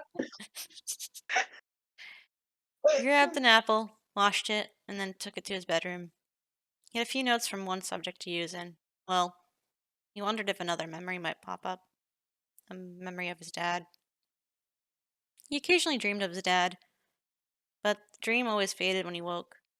Sometimes he looked at pictures to remember him, but it wasn't the same as the vivid memory he'd experienced. It'd been like he was reliving that fun moment at the park when he was little. Back then, there hadn't been a care in the world. There had been laughter, fun, and joy. Feeling joyful and carefree wasn't really part of his life anymore, and that was kind of sad when he thought about it. It's not that he didn't love his mom, but that with dad gone, there was a hole in their family that never seemed to be filled. When he experienced a vivid memory, that hole had been briefly filled and overflowing. He wanted to experience it all again. He took a bite of his apple and set his watch to 15 minutes. Then he hesitated. When he'd last used the sphere, the lucid dream of his dad hadn't come until after the 5 minutes more hadn't seemed to hurt him. I'm sure 10 minutes more would be just fine too, he said. There was a familiar voice in the back of his mind telling him it might not be such a good idea. But he squashed it. Couldn't always be Captain Doom. He might have a full 5 minutes of time with his dad in his dream state. When he went over to a couple minutes past 15, he felt fine. In fact, he felt fantastic each time he used the dream sphere. Even better than being on his gluten-free meal plan. He took a breath in, reset his watch alarm for 20 minutes. When he slipped off his glasses, he pushed the dream sphere's on button. The lights spun, the heavy feeling sunk into his body, and the study notes came alive. He experienced ocean science on a new level. He could feel that the oceans were very old, ancient. Billions of years of history could be told through the oceans. But Sam hesitated to take in that much information. He had a sudden thought that his mind couldn't handle it all. Then the scene shifted. The apple he had been eating floated up into the air, broke apart in sections of the stem, the core, the seeds, the inner pulp of the apple, and the skin. The nutrients of the apple listed before his eyes, as well as the health benefits to the body. Wow, he said in awe. Looks like I need to eat more apples. Then the memories arrived. His mom and dad took him on a road trip to an amusement park. They rode fast rides, played games, and ate funnel cake. Dad won him a stuffed giraffe and let him sit on his shoulders as they walked through the swarm of people. He could see everything from that height. He thought up among the crowd and a clown with a fluffy red hair. And a clown with fluffy red hair up ahead of No, them. no, among the crowd, and a clown with fluffy red hair. Okay. I was about to say, Moon has hair? Now he's bald. Slap that bald head. I'd slap his bald head. He could feel the light brush of wind against his skin from that day. A seagull flew by him and landed on a nearby fence. Sam tried to grab it. The bird squawked and flew away. A trip to the zoo followed. Dad kneeled down next to Sam, and they watched the gorillas stretch out in the sun. He could smell his dad's aftershave and felt the comfort of being with him. The smaller monkeys made Sam laugh as they swung from trees and picked at one another's hair. His dad tried to pick at his hair, and they giggled together. There was a fun moment when they had a picnic at the beach. Mom and Dad helped him make sandcastles molded with plastic buckets, but a wave washed over them. Sam was upset until his dad splashed him with cold seawater and a splash fight began. Sam could taste the salty air as if he was really there and felt the grainy sand on his skin. He relived family movie night. Sam sat on the couch, squeezed in between Mom and Dad with a big bowl of popcorn on his lap. His mouth watered with the taste of butter, and his skin warmed at the coziness of the room. He felt loved and secured, wedged in the middle of his parents. Those were some of the best moments of his life. Times they'd had together. Or perhaps he'd buried them deep in his mind because remembering them had hurt too much. The alarm sounded. Sam turned off the dream sphere with a soft smile on his face. He wasn't too sad this time. He was content to relive those moments again. Pulled out the CD player, slipped on the headphones, and lay back on his bed, listening to his dad's music. Then he replayed the memories he had just experienced in his mind like his own personal home movie. Sometime later, he blinked when he heard his mom come into the apartment. His room had slightly darkened with the late afternoon. He sat up, pulled off the headphones, and rubbed his eyes, trying to shake the drowsy feeling from his head. He looked at his watch. He'd been lying down and replaying the memories in his head for over an hour and a half. He hadn't even realized how much time had passed. Mm. Although mood.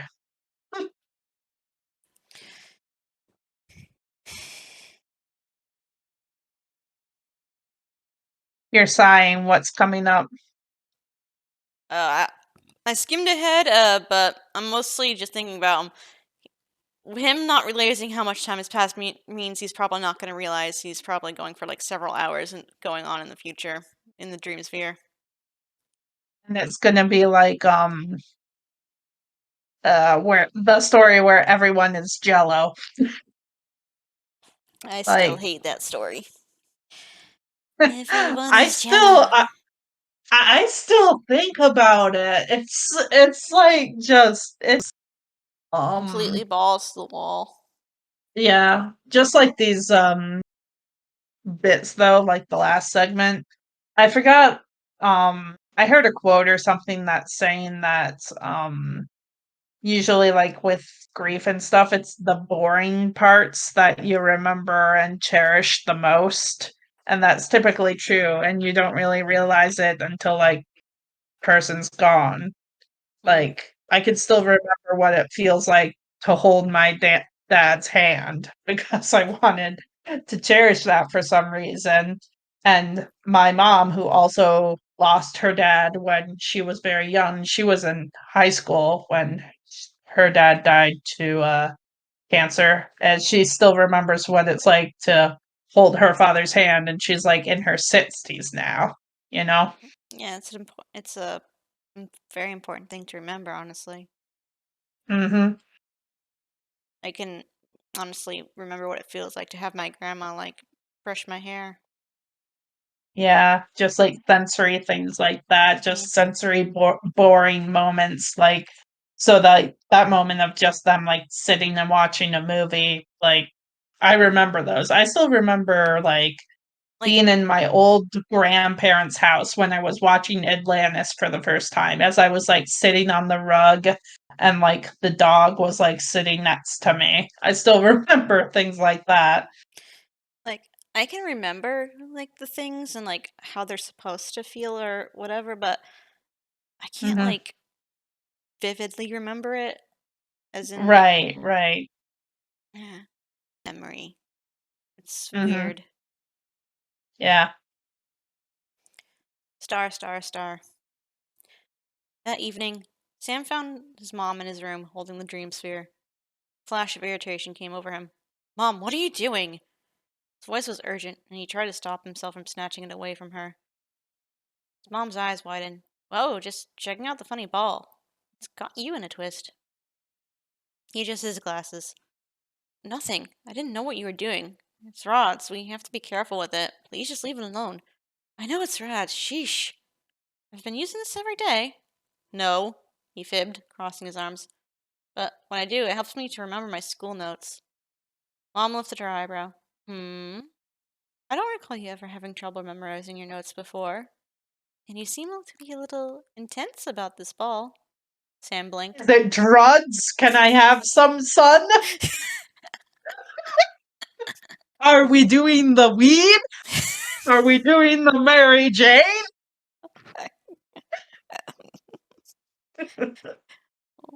What? I'm not intense. She gave him that mom stare that he knew so well. A look that basically said, get real. Just be careful with things like these, Sam. Pretty soon, you'll be clucking like a chicken, and then what will we do? And I'm only half kidding. Sam sighed. Sure, Mom. She finally set down the sphere and left his room, closing the door behind her.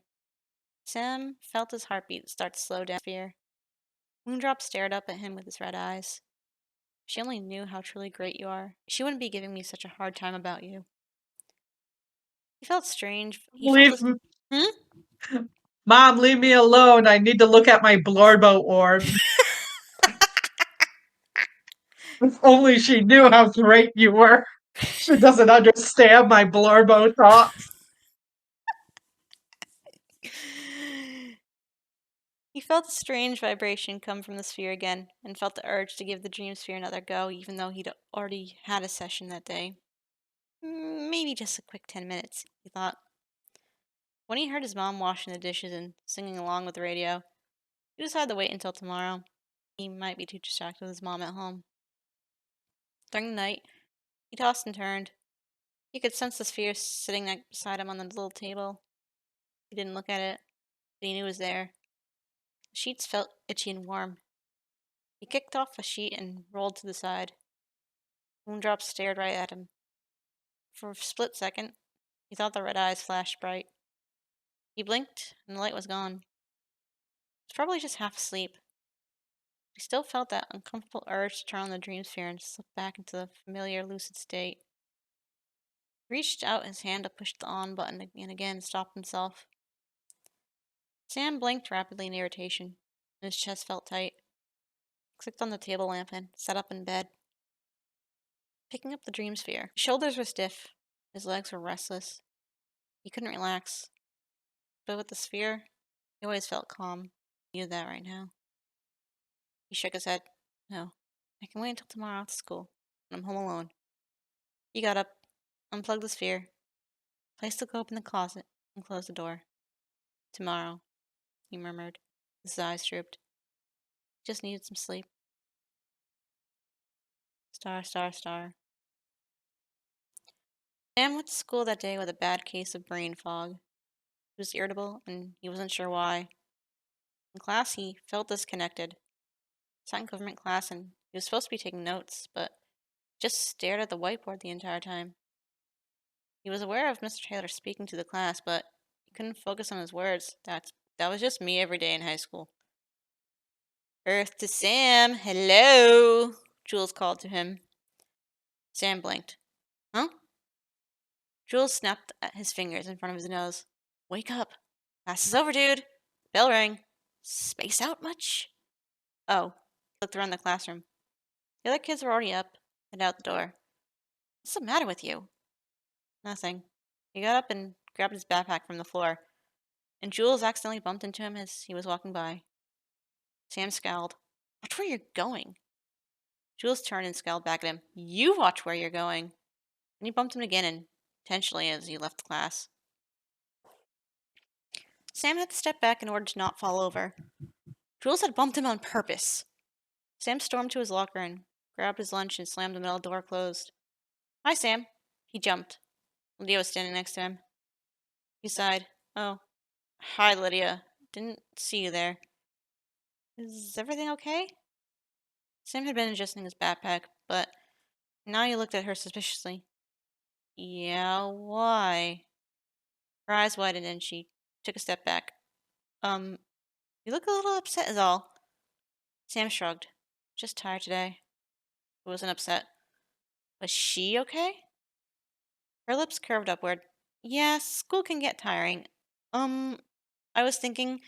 Yeah, well, he said, interrupting her. I gotta go. He walked away. Oh, okay. Bye.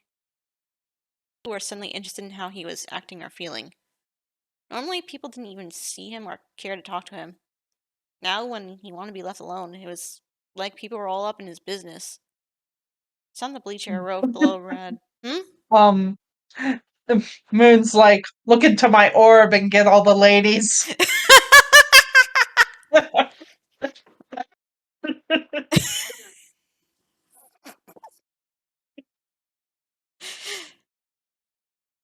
He's just got that tired bad boy look going on for him right now. Guess so. That's the only reason why Lydia was interested in talking with him. He sat on a bleacher, a row below red. Rod. A row below Rod. How's it going, Sam? His friend asked him. Fine. It wasn't going fine. Sitting in the sun, he realized he'd forgotten his hat and his sunscreen.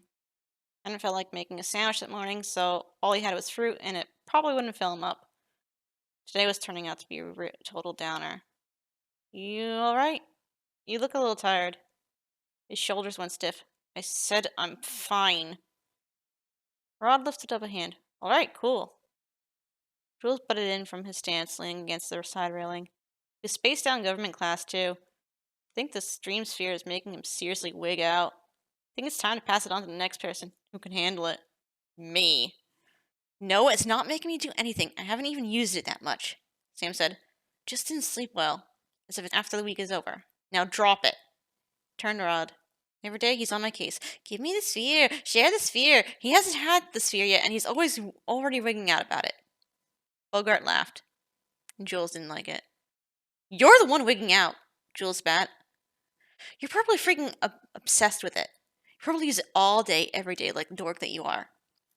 Not a dork, Sam snapped back. You're the dork who can't wait his turn. I Bogart. have a Hmm? I have a I have a feeling Rod is just gonna be like, okay, fine, neither of you get it. Bogart snorted. Look at Sam being all grouchy. Does this fear make you grouchy? Maybe I should pass on my turn. I like being in a good mood. Sam's hands clenched in a fist. I am not grouchy, Larry said. Denial. Sam stood. Just shut up! I don't care if I use this fear anymore or not. I'm not even going to use it today either, just to prove you wrong. Then hand it over, Jules said. It's at home, jerkwad. What did you call me? Jules stepped closer on the bleachers. You heard me. Let's all calm down, Rod said, always the peacemaker. Take it easy, Sam. Everyone's just kidding around. Jules, relax, man. Thinks everyone's a little on edge today. Sam's eyes began to hurt again. If I'm on edge, it's because sometimes I don't feel like kidding around with you guys, okay? Sometimes I don't want to be the target for you to pick on or tell me what's wrong about me. Sometimes I just want to be left alone. He grabbed his lunch bag and stomped down the bleachers to do just that. Be alone. He could see some of the other seniors whispering about him as he stormed off. What? He snapped at the guy staring at him. The guy just rolled his eyes. Sam's shoulders were moving up and down with his breath, and he knew he needed to calm down. He found a small corner against the school building and slid to the ground. He was tired in. Yeah, he was grouchy. But he didn't need his friends telling him what he already knew. He took out a banana and peeled it and ate it. Then he took out his apple and bit into it. He closed his eyes and tried to calm down in order to stop the anxiety clawing at his chest. He wished he had his dad's CD player, but he didn't. So he pictured himself sinking into a dream state with his fear, where he was always calm and at peace, where no one could bother him or tell him he was acting the wrong way, where he was free from anxiety, where life was safe. The end of school couldn't have come fast enough. Sam turned off his phone and walked home. He didn't meet the guys at the parking lot. He still felt off, and he wasn't sure what the problem was. He couldn't totally blame the guys. They were the same, always cracking a joke about someone, often about Sam. But usually Sam brushed it off. Usually Sam avoided confrontation. Today, he couldn't seem to do that. Maybe because of lack of sleep, or because he hadn't eaten enough. He stopped at a mini mart and looked for something to eat, but everything was processed and loaded up with sugar and chemicals. He had an energy drink, hesitated, and walked to the coffee machine instead. He needed a quick energy boost. He bought the coffee and drank it on the way home. He shuddered because it tasted bad, but the caffeine would hopefully snap him out of the brain fog. He walked by the neighborhood shopping center. Cars drove by on the busy street. A kid rolled next to him on the skateboard. He saw an ad for the Freddy's Mega Pizzaplex on a bus stop. He looked at Glamrock Roxy. And he looked at Glamrock Glam Freddy. rock, Hmm? glam rock Rotzi. I skipped ahead a word now. There's It's okay. there's so many words without much break between these segments. Yeah, I see that. He looked at Glamrock Freddy, Roxanne Wolf, Glamrock Chica, and Montgomery Gator, all together looking happy and cheerful. He walked further, and he saw snow globes in the window for sale. Then the next window had hanging bells. Everything reminded him of the dream sphere. Moondrop's dream sphere. He had wanted to use the sphere while he was at school. He wanted to use it right now. But he was trying to prove his friends, to himself, that he could stop whenever he wanted. That he wasn't wigging out about it. That he wasn't obsessed. Yeah, he was irritable, but if he had another session with the sphere, he knew he'd feel better. His anxiety. Literally drugs. He is literally having withdrawal. Yep. This is just It an is allegory for literally drugs. fucking drugs. This is just an It's allegory for literally drugs. Drugs. No, we okay. drugs. This is No, awkward. no, No, thank you. thank you. Drugs. Who invited The drugs owl strikes again. Moon as drug owl? Isn't that all that mattered? Why should he deprive himself of happiness just because of what Jules thought? Didn't even have to know. Everyone had the right to feel good, to feel happy. Even Sam. And that was what he would do. make himself happy. Finish off the bad coffee, toss the cup in the garbage can, and then jog the rest of the way home. He went straight to his room. He was breathing fast and he licked his dried lips. He dropped the backpack and kicked off his shoes. He opened the closet side table where it belonged. He took off the glasses, set his watch to 20 minutes, and pushed the button on the dream sphere. You didn't plug it in! Moondrop spun. Maybe Oh, it's it's working anyway. well, like maybe it's like one of those like it has a charge. Like I could unplug my laptop and it can work, you know. Moondrop spun. The lights flashed, and Sam felt his emotions level out as he slipped into a lucid dream. He was exactly where he was meant to be. When his alarm went off and he came out of the dream state, he felt relieved and calm, although this time he felt tired, pretty much nearing exhaustion. There was no energized feeling like when he first started using the sphere. He wasn't sure why. Was he using the dream sphere too much? You think? Yeah, yeah. Yeah. Yeah. But he disregarded that thought right away. Everything is just fine. Of course. He remembered to turn on his phone, and a bunch of texts popped up. His eyes widened. Oh no. He'd forgotten that he was supposed to help Rod with yard work. He squeezed his eyes shut. He hated disappointed people, especially Rod. He rubbed his head hard and then quickly texted him. I'm so sorry I didn't feel well after school and went straight home to rest. I should have texted you and let you know. I can help you tomorrow, promise. Rod texted back. No worries, I got Jules to help me. Sam's shoulders sagged. Rod was his only good friend. He didn't want to mess things up with him. He got up since his mom would be home soon, but he felt like he could lay around for another hour or two. He went to his bedroom mirror and he blinked.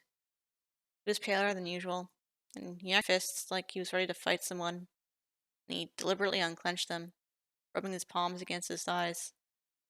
He had a passing thought that maybe it was the dream sphere that was making him exhausted. But then Rod's words came into his mind. Come on, Sam. What could go wrong with a spinning globe with lights?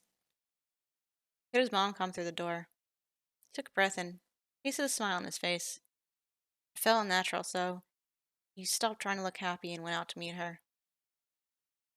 You know, you think for someone as like cautious as Sam is, he would take those inkling warning signs that are prickling in the back of his head to heart a little more, you know? That's how drugs be, though. It is how drugs be, but usually if something goes wrong due to my anxiety, it's just like, well, that sucked. I'm never gonna do that again ever in my entire life. Everything went wrong. Yeah, but this is a horror story. If the smart people weren't just a little bit idiots, then Yeah, true. True, yeah. star. Conversation at dinner with Mom had been nearly non-existent. Dinner was simple: soup and rice. Sam was tired, and if Mom was quiet, she was also tired. Mom got up to put her bowl and spoon in the sink. Sam followed and then turned to go to his room. Sam, it's your turn to do the dishes, she told him. Sam sighed as he turned to face her. I'm too tired tonight. Can't you do them? She lifted an eyebrow. We made a deal a while ago to take turns, and it's your turn. Can't you make an exception? No, whether I'm tired or not. Usually so do you. He waved a hand. Fine. I'll do them tomorrow after school. She sighed. No, I don't like the kitchen to be a mess. It's not my problem, he snapped. That's it. Mom crossed her arms. What's going on with you? What do you mean? I mean with a bad It's- attitude. It's not like you. Usually you don't like the dirty dishes to sit because of the bacteria buildup. That was true, but at the moment, he didn't really care. What's really going on, Sam? I don't know what you're talking about. Oh, you don't? Look at your shirt. Huh? Look down at your shirt. Sam looked down at his shirt and his eyes widened. What's wrong with this picture, Sam? His mom walked toward him and pinched the sleeve of his shirt. It's wrinkled. You never wear wrinkled clothes.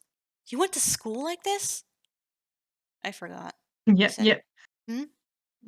like I half expected to be there to be Moondrop on his shirt, just like ah! He's wearing a t-shirt, and that's the horror part.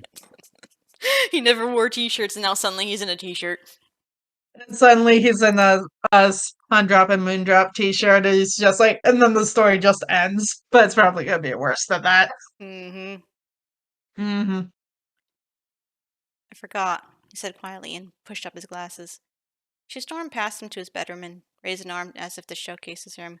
Your bed is a mess, your backpack is thrown on the floor along with your shoes, your clothes have missed the laundry basket, and you never do that, Sam. Never. So I'm going to ask you something, and I expect an honest answer. Are you doing something that you're not supposed to be doing? Are you on drugs?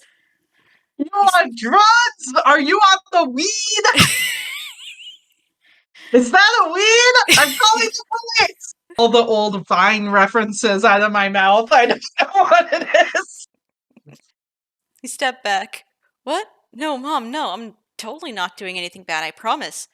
Then what's going on? Is something happening in school that I don't know about?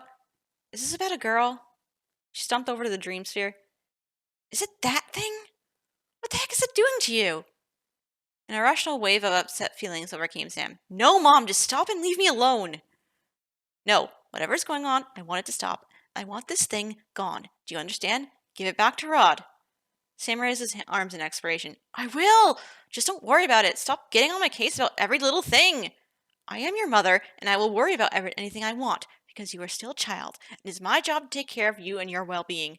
When you understand that, things will go a lot easier. His mom stormed out, and Sam went into his room, slamming the door on her and her outrageous accusations. He threw himself on the bed. They're not outrageous, though. Because she's like 100% right, and she's actually being a good mom and noticing when things are wrong with her kid, and just not doing like a, oh, boys will be boys, like in B7. So, like, Slamming the door on her and her outrageous accusations. He threw himself on the bed, tossed off his glasses, and growled into his pillow. He turned his head, and he was face to face with Moondrop. You get me, don't you? I'm imagining it's not like the Moondrop inside the sphere, but the actual moon now. I'm sorry, you cut out for me there. What? I'm imagining he's saying this to actual Moon just lying in his bed and not the Moondrop in the sphere on his nightstand. Yeah, it's like, knowing how many lucid dreams he's had in the past few days, the real Moondrop could actually be in his room at this point, but he just doesn't give a shit. He's been hiding in his closet this entire time. Just like Help Wanted, that mini game where you're like in the closet. Oh yeah, I forgot that was a mini game. I thought you were gonna say like a FNaF or Foxy who is in the kids' closet. Yeah, it's either FNaF or Help Wanted, but I No. think of the There are too many. There's two games where you're in the closet for FNaF. There's the first FNaF 4 where Foxy is in the closet, and then in the VR game you're hiding in the closet to away from Baby and like that. So us and Foxy are gay. What's your point?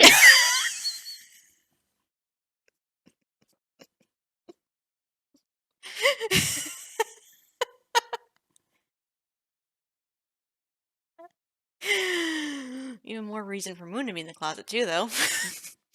Right. It's just like, you get me, don't you? And Moon's just like, nah. It's like, you're fucked up. Stop using my shit. Give me back my weed orb. It's a sad story, but we gotta make jokes or else. Like, I'm not even that horrified by a lot of it so far. I know it's gonna get worse, but I can't help making the cheap drug jokes because, like, I know.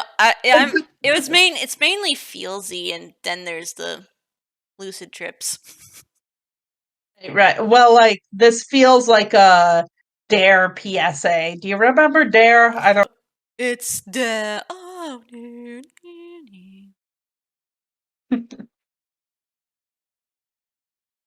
Yeah, I remember there. Yeah. Drug association, something, something. Star. Mom, I'm going to stay home from school today. He'd had strange, uncomfortable dreams, and he'd toss and turn all night. Didn't understand why he couldn't sleep very well anymore. It must have been the coffee yesterday from the mini mart. He had stopped drinking soda and coffee for a reason, and now he remembered why. Mom walked over to Sam and felt his head. What's the matter? You're not feeling good? He shrugged his shoulders. I didn't sleep well last night. I don't have anything major going on at school. I'll email my teachers for today's class where I can make it up. Mom sighed. Look, sorry about last night. We're both cranky and I took it out on each other. It's been a long week. He nodded his head. I'm sorry too. I've just got a lot on my mind. Honey, I know you've been missing Dad a lot right now. Sam's eyes burned. It's been hard lately. I know, Sam. She blinked quickly a few times. Day off wouldn't hurt. Just take a break from the weird ball thing as well, okay? Sure, Mom. It's video games and binging television all day for me. She smiled. Now, I know you're not feeling well if you're agreeing with me. When are you giving the ball back to Rod? Soon. Which is true, and it made his chest feel a little tight just thinking about it. He crossed his arms against the awkward feeling. She kissed his cheek. Good. Take it easy and rest. A few minutes later, she left her work. Sam felt that familiar twinge of guilt for lying to his mother, but she just wouldn't understand. Dream sphere was a miracle. Yesterday, he had more lucid dreams with his dad, woven from more memories that he'd forgotten. It felt like he was making up for the years they'd lost. He needed this. He needed his worries, his anxieties to disappear. Sure, the energizing part of the experience had completely disappeared, but that was okay. He could live with that. He went straight to the bedside table, where the dream sphere sat. He hadn't eaten breakfast. He didn't feel hungry. His stomach wasn't growling, so he'd be okay until lunch. This time, after he took his glasses off, he lay down in his bed and got comfortable. He set his watch for 20 minutes. He turned to his side and gazed at the sphere from his bedside table. Pushed the on button and the lights flashed across his eyes. Moondrop began to spin, waving his hands. Sam dropped into the lucid dreaming state rather quickly. He was 8 and riding on a motorcycle with his dad. The motor echoed around them. It was the last ride they'd taken together. They were on a road trip, just the two of them. The weather was warm and the leaves were turning yellow, falling on the road. Sam had felt the calmness that everything was all right. He was safe and protected with his dad. Dad pulled off to a rest stop with the picnic tables and restrooms. Other families were sitting at the other tables. Mom had made them sandwiches and packed snacks and water. Dad set the goods out on the table for them to dig into. Sam, Dad started as they sat, eating their lunch. I'm glad we can have these rides together. Me too, Dad. You know, as you get older, I want you to experience things that are out of your comfort zone. Don't be afraid to try new things. Explore the world. Discover what makes you happy and experience it as much as you can. Sam nodded with a mouthful of sandwich. Okay, Dad. Above that, I want you to remember to make good and responsible choices. Be a strong young man and do what's right. When you make a choice in life, there will always be repercussions, good or bad, depending on the actions you take. Uh-huh. Dad smiled. You might not understand now, but hopefully you'll remember this conversation when you need to, when you're older. It'll be important. You'll be there to remind me later, right? Dad chuckled. I'll remind you, son. Sam frowned as he relived the memory. He'd done the opposite of what his dad had wanted for him. He became a cautious kid that barely tried anything new or adventurous.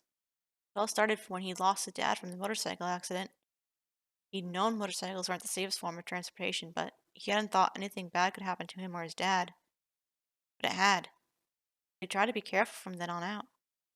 And whenever he felt out of his comfort zone, the anxiety kicked in. Oh, was he in the accident with his dad too? Is that what happened?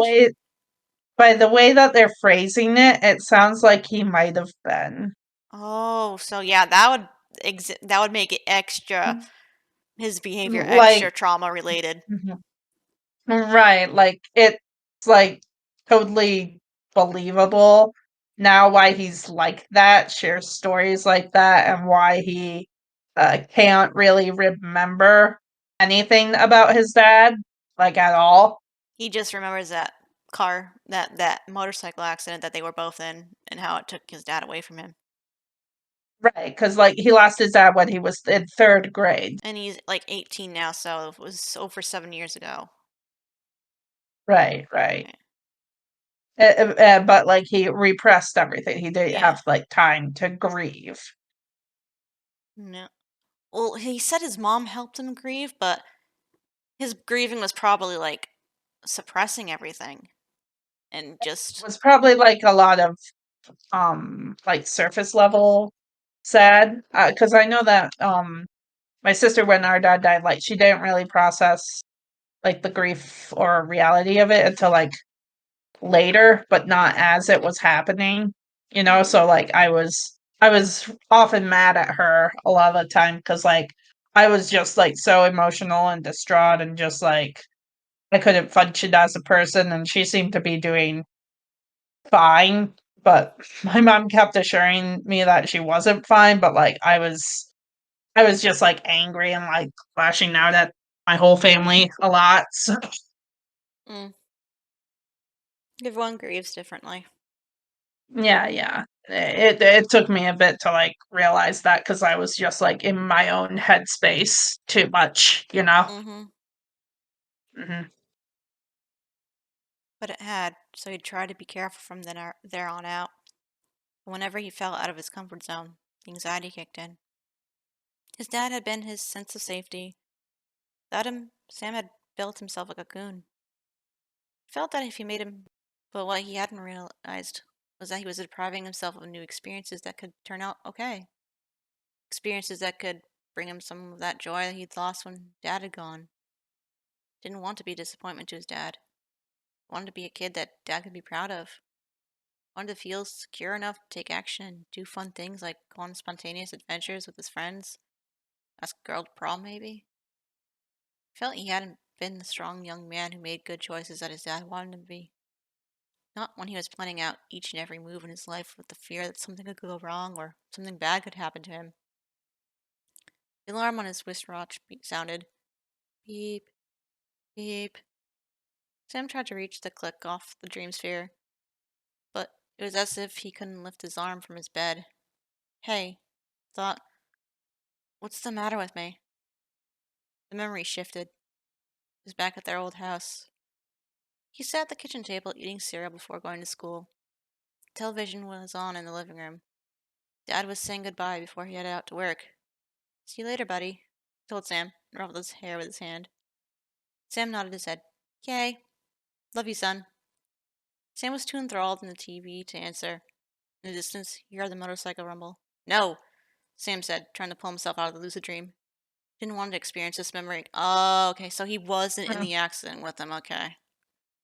It's like yeah. a fruits basket kind of thing, where the mom went out when the girl was sleeping Mhm. in, and she didn't Yeah. say, have a good day and I love you, and the mom got in Yeah. a Y motorcycle you accident. know, the funny thing is, because 'cause I'm just remembering that about, my dad's major motorcycle accident that he had. Thankfully, he just, like, scraped his knee and had to get stitches, like, it could have been, like, far worse. He just, like, rode with, like, nobody around. There were no car crashes or collisions, thankfully. But when I remember for the longest time, like, when I recalled that story and stuff, um, I would talk to my mom as if I was there, but I wasn't there. But, like, I would remember the accident as if I was there. I was never there at the accident. I think I remembered it that way for the longest time because, uh, when after my dad got stitches, we had to go to a water park together, and I was really little, and I had to like go out with my dad on the rides, so I was like in between his legs, and because of the water, like it swole up his leg, and I just remembered like staring at his like gashed leg as we Jeez. went down all Why these did you go to a water water parks. park when you still had stitches? Because my dad is a stubborn idiot, and it was Most dads are, the to be fair. My dad, like, he accidentally sawed his thumb off at one point, and they just the tip. They sewed it back on. The nail's all messed up. He can't feel anything with that thumb. Yeah, but the water park was like the Wisconsin Dells, and like we were planning that trip for like a long, long time. So He could he have still he gone, didn't. and he didn't have to go in the water with you. My mom was scared of all the rides that I wanted to go on, Oh, but my dad same as my wasn't. mom usually. She's scared of everything. Yeah, no, because like I'm And a now little I'm also daredevil. scared of everything. I'm a little daredevil when it comes to like amusement park rides. Like I don't like real danger. An adrenaline junkie with that kind of stuff. Still kind of am. So like my mom isn't. She's very much a no on that. I get my adrenaline rush enough from jumping off of tall buildings in video games while staring at the ground and feeling that whole pit in my stomach thing going up, up, up, as though I'm the one actually falling. That's enough for me. Nice. Right. Anyway, The memory altered. Sam watched as his mom picked him up after elementary school to take him to the hospital. She was crying. It's your dad, Sam. There's been an accident. What happened? Is Dad going to be okay? Mom hadn't answered because she hadn't known the answer. Sam's chest felt tight, and he was suddenly scared. More scared than he'd ever felt before. Stop! I don't want to see this! Sam shook his head, but he couldn't pull himself out of the lucid state. He barely lifted his arm, and it fell back to the bed. It's like his body was too exhausted to move. Finally, he swung his arm over just enough to turn off the sphere.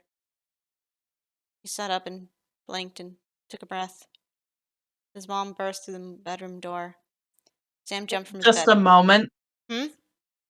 Just a moment, because like I wanted to share this little bit, because like this just reminded me of because the night or slash day that my dad died, and I because a few days before my parents were planning to come over on the weekend, and it was a Friday, and I remember being shook up, awakened by my mom, and like she said, and I'm like, "Where's Dad? Where are you guys coming here early?" And my mom was like very upset, and she's like, "Well, this morning we took your dad to the hospital," and I'm like, "Oh, what happened? Is he okay?" And then she just told me that he's dead. Then that reminded me of that.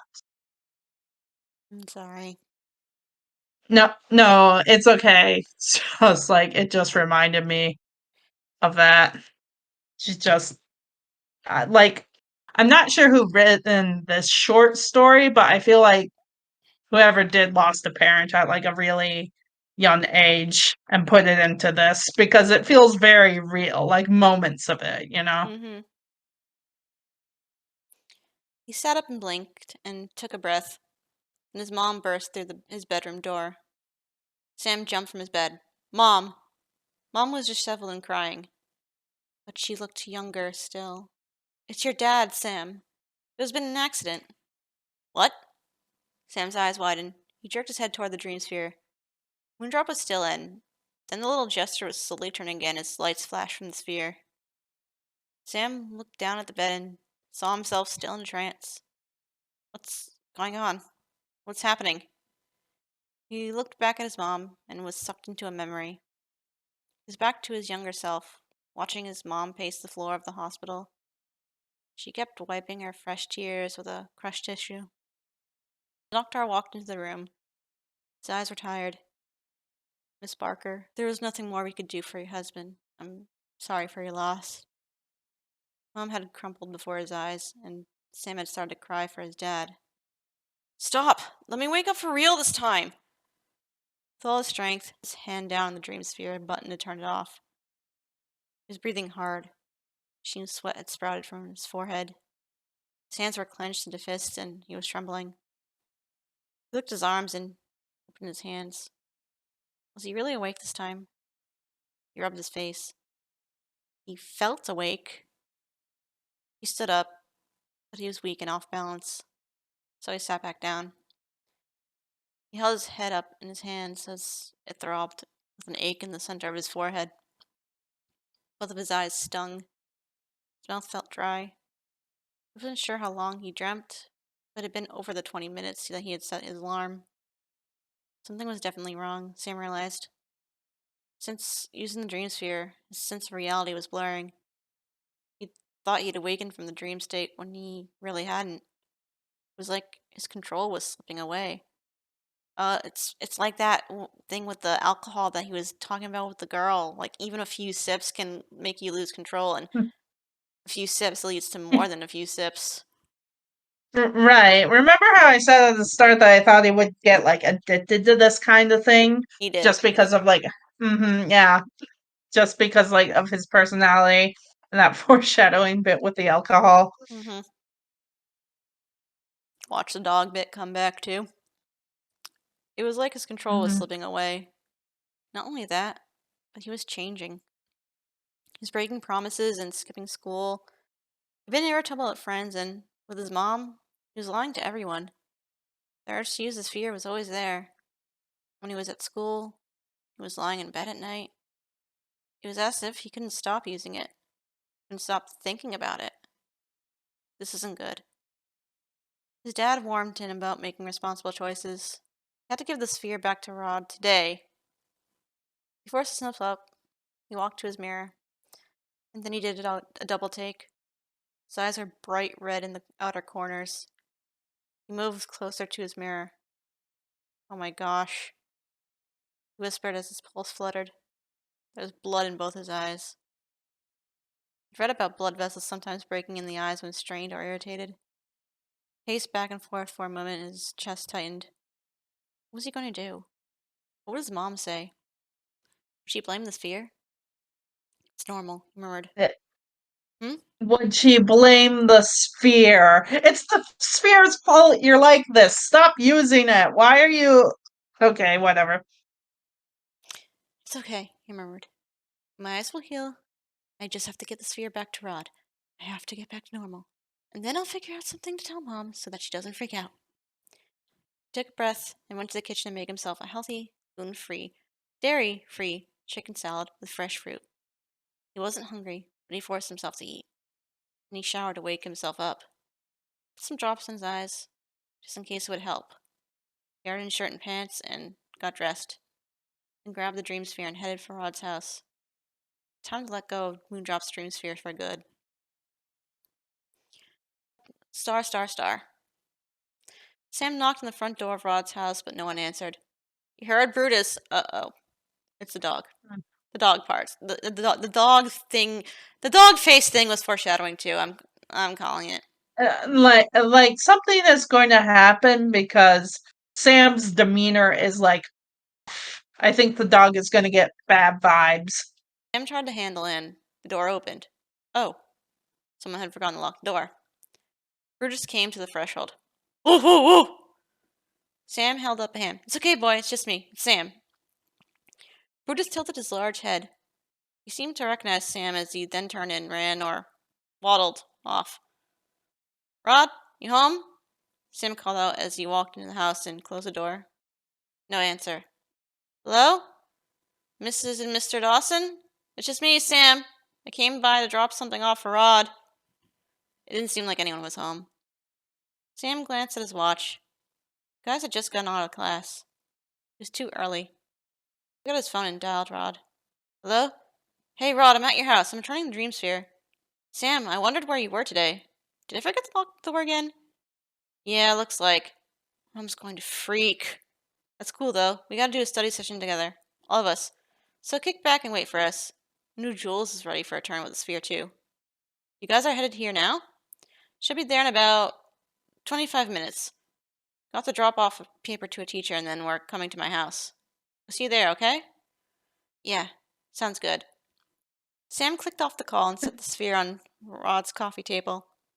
Took a breath and I'm said, thinking I'm thinking like two things will happen here. Either they're like, I'll use it, and like Sam will be all like weird about it and like throw off the vibe, or like it'll just all be Sam's memories and like it won't pull any of their thoughts. Or like they'll all use it and Sam just like snatches it and locks himself in the bathroom with it or something like that. He started to tap his fingers on his knees as he eyed the sphere. In the quiet of the house, he thought he heard the dream sphere vibrate. He picked it up, and it felt warm. Or was that just his imagination? He shook his head and set the sphere back down on the table. Crossed his arms, then uncrossed them as the lure of the sphere seemed to pull him in against his better judgment. He stared at Moondrop. 25 minutes. I think that's the perfect time for one last experience with you, idiot. His eyes Idiot. stung, and he blinked. His emotions were a little all over the place. Just once more. I don't want my last lucid dreams of you to be when I lost my dad. Then he gently rubbed his eyes underneath his glasses. I want it to be good. Actually, I want it to be the best one ever. He stared at Moondrop as if the plastic figurine inside the globe could actually hear his request. Then Sam rolled his eyes. He can't really hear me, though. Right? Oh, he can. I can jet lips. He didn't set his watch. Rod and the guys would be there soon enough to bring him out of the dream state. He took off his glasses and set them on the table, then lay down on the couch. He switched on the dream sphere and gazed into the bright spinning lights. He started thinking about school and remembered what his dad had said. You know, as you get older, I want you to experience things that are out of your comfort zone. Don't be afraid to try new things. Within the lucid dream, Sam found himself at the high school. There was a sign hanging in the hallway about prom coming up. It was with Rod, and they spotted Lydia standing at her locker. Rod patted his shoulder. Go for it, Sam. Ask her to prom. She's a nice girl. Yeah, she's really nice. Sam shook his head. I don't know if I can do it, though. You can. Believe in yourself. What if she says no? Rod shrugged in a casual way. Then she says no. No big deal. What if she says yes? You'll never know until you try. Sam scratched his head. What's the matter? Rod asked him. I feel like there's something weird going on, like I'm missing something. I feel a little nervous. I usually don't feel nervous here. What? Like you forgot your backpack or your phone? No, my backpack is in my locker and I have my phone in my pocket. Must not be important then. You know what is? Asking Lydia to prom. Yeah, maybe. Sam's phone rang. When Sam pulled out his phone and checked the ID, it was his dad. He quickly answered. Dad? Is that you? Hey, Sam. Yeah, it's me. I need to come straight home after school. I have a surprise dinner planned for your mom. Surprise? What do you mean? Your mom sold her first art piece to an art dealer. We're all going out to celebrate. So I'm proud of her. She can't stop dancing around the house. Yeah, like this is like a fabricated memory because like his dad wouldn't be alive by the time he could ask her to prom. And I'm thinking the ringing was like his alarm going off. Yeah. Moondrop actually did. He didn't set an alarm. Mhm. Unless he never woke up from the first one. Yeah. But yeah, Moon heard him. Yeah. Sam was confused. And then it dawned on him in this lucid dream, the dream sphere was giving him the best experience for his last time just as he requested. Moondrop had heard him, just like we said. His dad was alive in this dream. His family was taking us how he wished his life would be. He grinned. Okay, Dad, I'll be there. This is great news. I love you. His dad laughed. Love you too, son. See you after school. Sam clicked off the call, still smiling. He looked at Rod. I'm going to ask Lydia to prom, he said. If she says no, it'll be okay. It's not the end of the world, but at least I'll know I tried. Right. Right. Rod smiled back. Go for it, dude. Sam confidently walked up to Lydia. She was just shutting her locker door. Hey, Sam, she said with a friendly smile. Hi, Lydia, He cleared his throat as he felt the beginning of anxiety claw at him. Then he took a breath and pushed the uncomfortable feelings back. I was wondering if you'd like to go to prom with me. If you haven't been asked by someone else and if you're planning on going at all, I would like to go with you. Lydia's cheeks turned pink. Sure, Sam. That'd be fun. I'd like to go to prom with you, too. Relief washed over him. Really? I mean, great. Let's exchange numbers so we can set up our plans. After I said goodbye, Sam walked back over to Rod. She said yes! They slapped hands in a high five. I'm going to prom with Lydia. He couldn't believe that he'd had the confidence to ask her and that she'd actually said yes. Way to go, bud! Knew you could do it. Sam jumped up with excitement, and he actually jumped really high as if he was floating. Sam couldn't have come up with a better description for how he was feeling. Felt so good, as if he was floating on air. Star, star, star. Rod waited in the high school parking lot to meet up with the guys. The day was kind of cold. He should have brought a jacket. Not only that, but he felt off today. Uneasy. What's up, dude? Jules asked and slapped his hand. Bogart and Larry had followed behind him. Not much, but good news. Sam's got the dream sphere back at the house. You can do a study session. Then it's your turn with the sphere this week. A look of annoyance flickered across Jules' face. That's cool, but my friend Davis works at the Mega Pizzaplex. He says they got in an awesome new arcade game, then he says we've got to try it out before the long lines start. Let's head over. It'll be fun. Bogart said I'm in. Larry said cool. Rod scratched his chin. Well, I told Sam. Don't worry about Sam, Jules told him. He didn't come to school today. He's not going to be up for the Pizzaplex. Sam can miss out this one time. Oh, no. This is how he dies. This is how overdoses happen. This is how people die. Yep. This is how he dies. This is how we do it. The kids are gonna come and they're gonna see his friend, Sam dead on the floor, and they're gonna realize they fucked up. Thought. Remember he said that the thing that they'd have to worry about, the spinning ball and flashing lights, was seizures? You think he's gonna have a seizure? I think it's gonna, like, emulate a seizure, yes, like, they'll find him, like, collapsed, like, with foam on his mouth. Hmm. Sam can miss out this one time. Rod looked at the guys and they all stared at him. And he gave a nod. Okay, let me text him. He sent off a quick text to Sam, and the group took off to the Mega Pizzaplex. Mega Pizzaplex, here we come, Bogart announced. I'm so going to conquer this new game. Star, star, star. Sam's dream continued.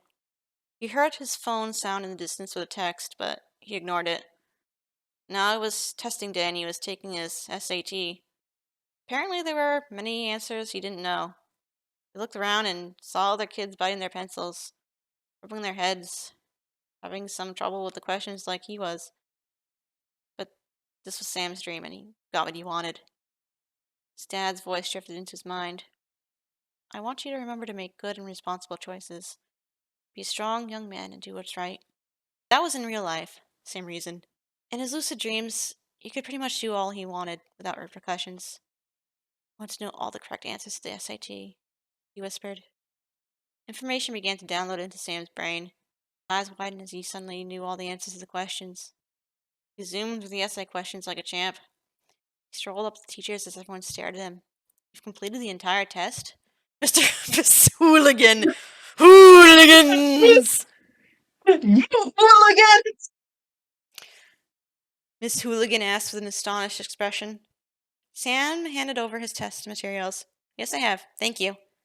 Then Sam strolled out of the classroom for an early lunch. He went to his locker, and when he opened the metal door, the Moondrop's dream sphere was inside. Sam jerked in surprise and quickly shut the door. How's the dream sphere here in my lucid dream? He wondered. Why is it in my locker? His phone rang. Sam took it out and checked the screen and looked around him. No one was close by, so he opened the locker again. He had an idea. You're my sphere, he whispered to Moondrop. No one else's. Let everyone else forget about you. Only I will get to use you. Oh. That's kind of happening because they all kind of forgot about it anyway and went to the Mega Pizzaplex. Yep.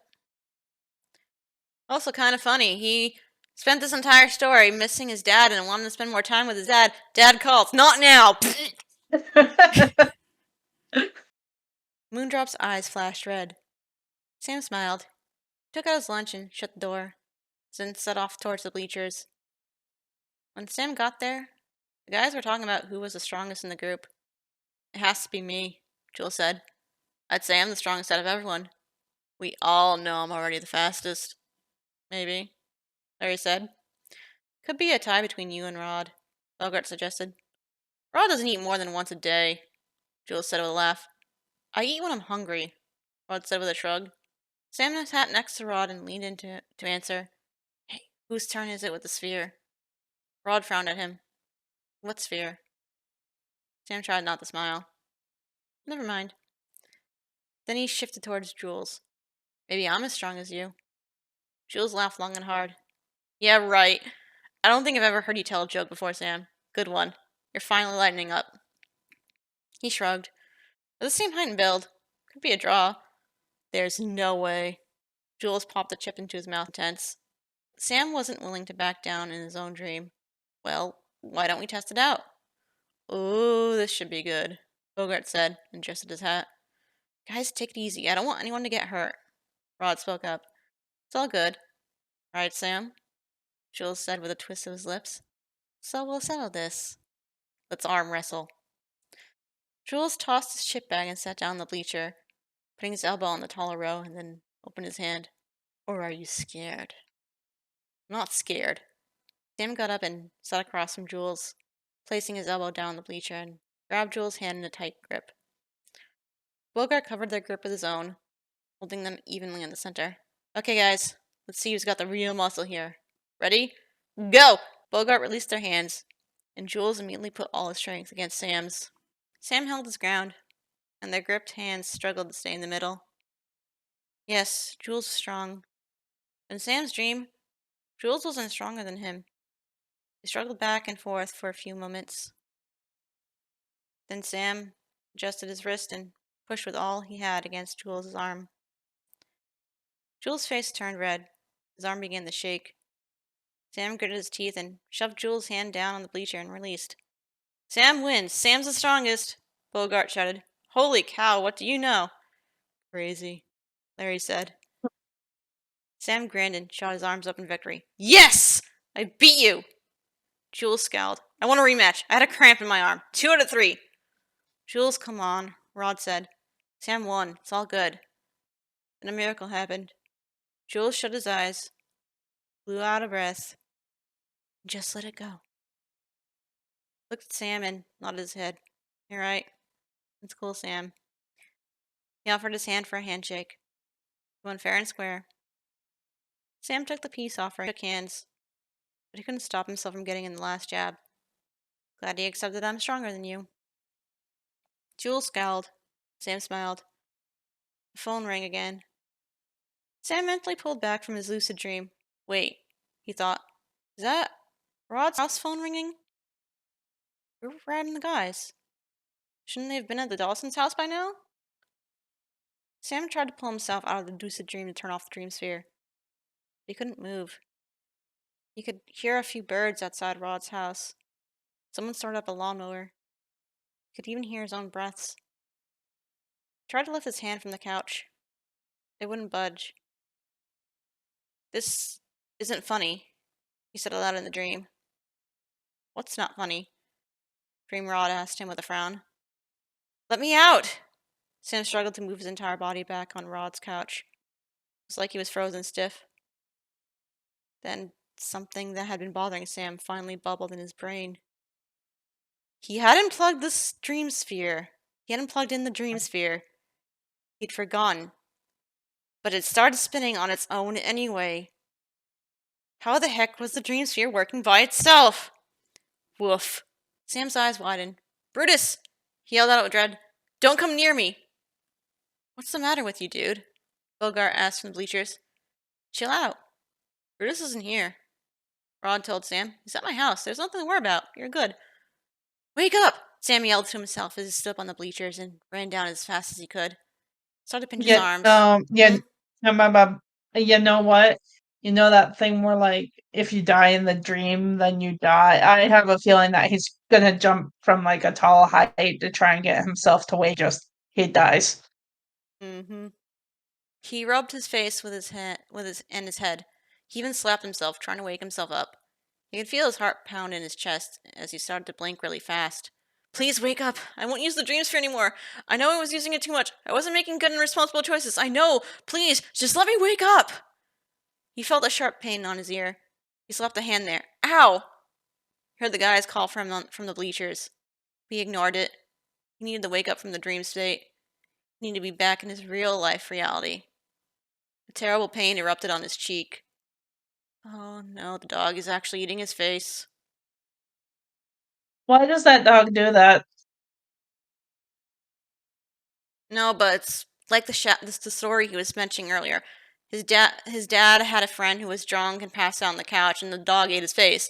Well, now here he is, passed out on the couch from a drug trip from a magic sci-fi ball, and a dog is eating his face. Yeah. He grabbed at his face, but he didn't feel anything wrong with his skin. And yet, the tearing pain was there, excruciating and throbbing. Brutus! He wheezed out past the fear. Ran all the way to the school bathroom and ran into a kid exiting through the door. He shoved him aside. Watch it, jerk! The kid yelled. Sam crashed through the door, feeling unbearable pain in his neck, on his arms and fingers. He ran to the mirror. For a moment, relief washed over him as he looked at his face. He looked fine. He looked like himself. His cheeks were red from exertion. Sweat was beading on his forehead. His eyes were wide. I'm good. I'm all up. Wearing his star cap, step into a reflection of the mirror from behind him. What? How? What are you doing here? Before Sam could turn to look at the jester, he felt flesh being torn from his jaw. He could hear the echoes of growling and the chomping of Brutus on his face. What kind of... How ill-trained... Yeah, no, that's what I was trying to say. Like, what I know it's, like, foreshadowed and everything, but, like, all the interactions with Brutus just seemed like he was a normal dog, you And then know? suddenly he just eats his face. Like, my dog doesn't do that when I fall asleep next to him. He just licks my face or just shoves his nose in my face and whines until I wake up. Right, exactly. Maybe if the dog was ill-trained and, like, aggressive from the get-go.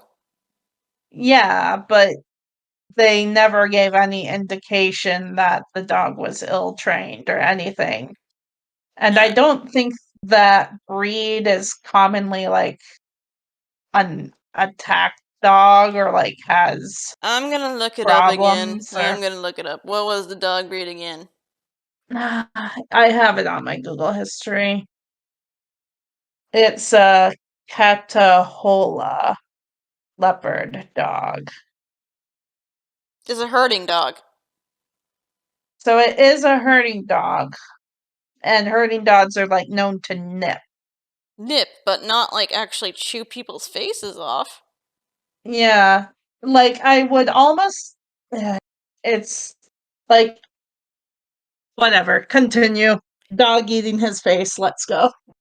He could hear the echoes of growling and the chomping of Brutus on his face. Let me wake up, please! Sam screamed as he felt his nose rip off. His lips were being pulled and shredded. Know what that reminded me of? Lucky Boy Strikes Again. His teeth were gnawed on and scraped. He felt warm blood drip down his face and neck. Panic and despair crashed over him like a wave. Shaking, Sam gripped the sink harder as Brutus ate his face off back in reality. Just laughing because, like, Moon is in the mirror watching this, like, cool story, bro. He's like, I'm sorry, I can't do anything from in here. I can just make you have a really fun, like, He's- imaginary life. I'm not able to help out there. I'm sorry. Yeah, no, I'm just imagining that Moon is like, ooh, you're going on a trip. And then he's like, well, holy shit, I didn't think that would happen. No, fuck. No, like he's like the moon is watching the moon from the sphere in real life, and also in the mirror in the fake reality. He's like, "Oh shit, kid, you're lucky you're unconscious for this. You do not want to see this. Oh wait, you can feel it. Never mind. I'm not really numb the pain any more than I am already." It's like, here's 50 butts, but it's dream currency. So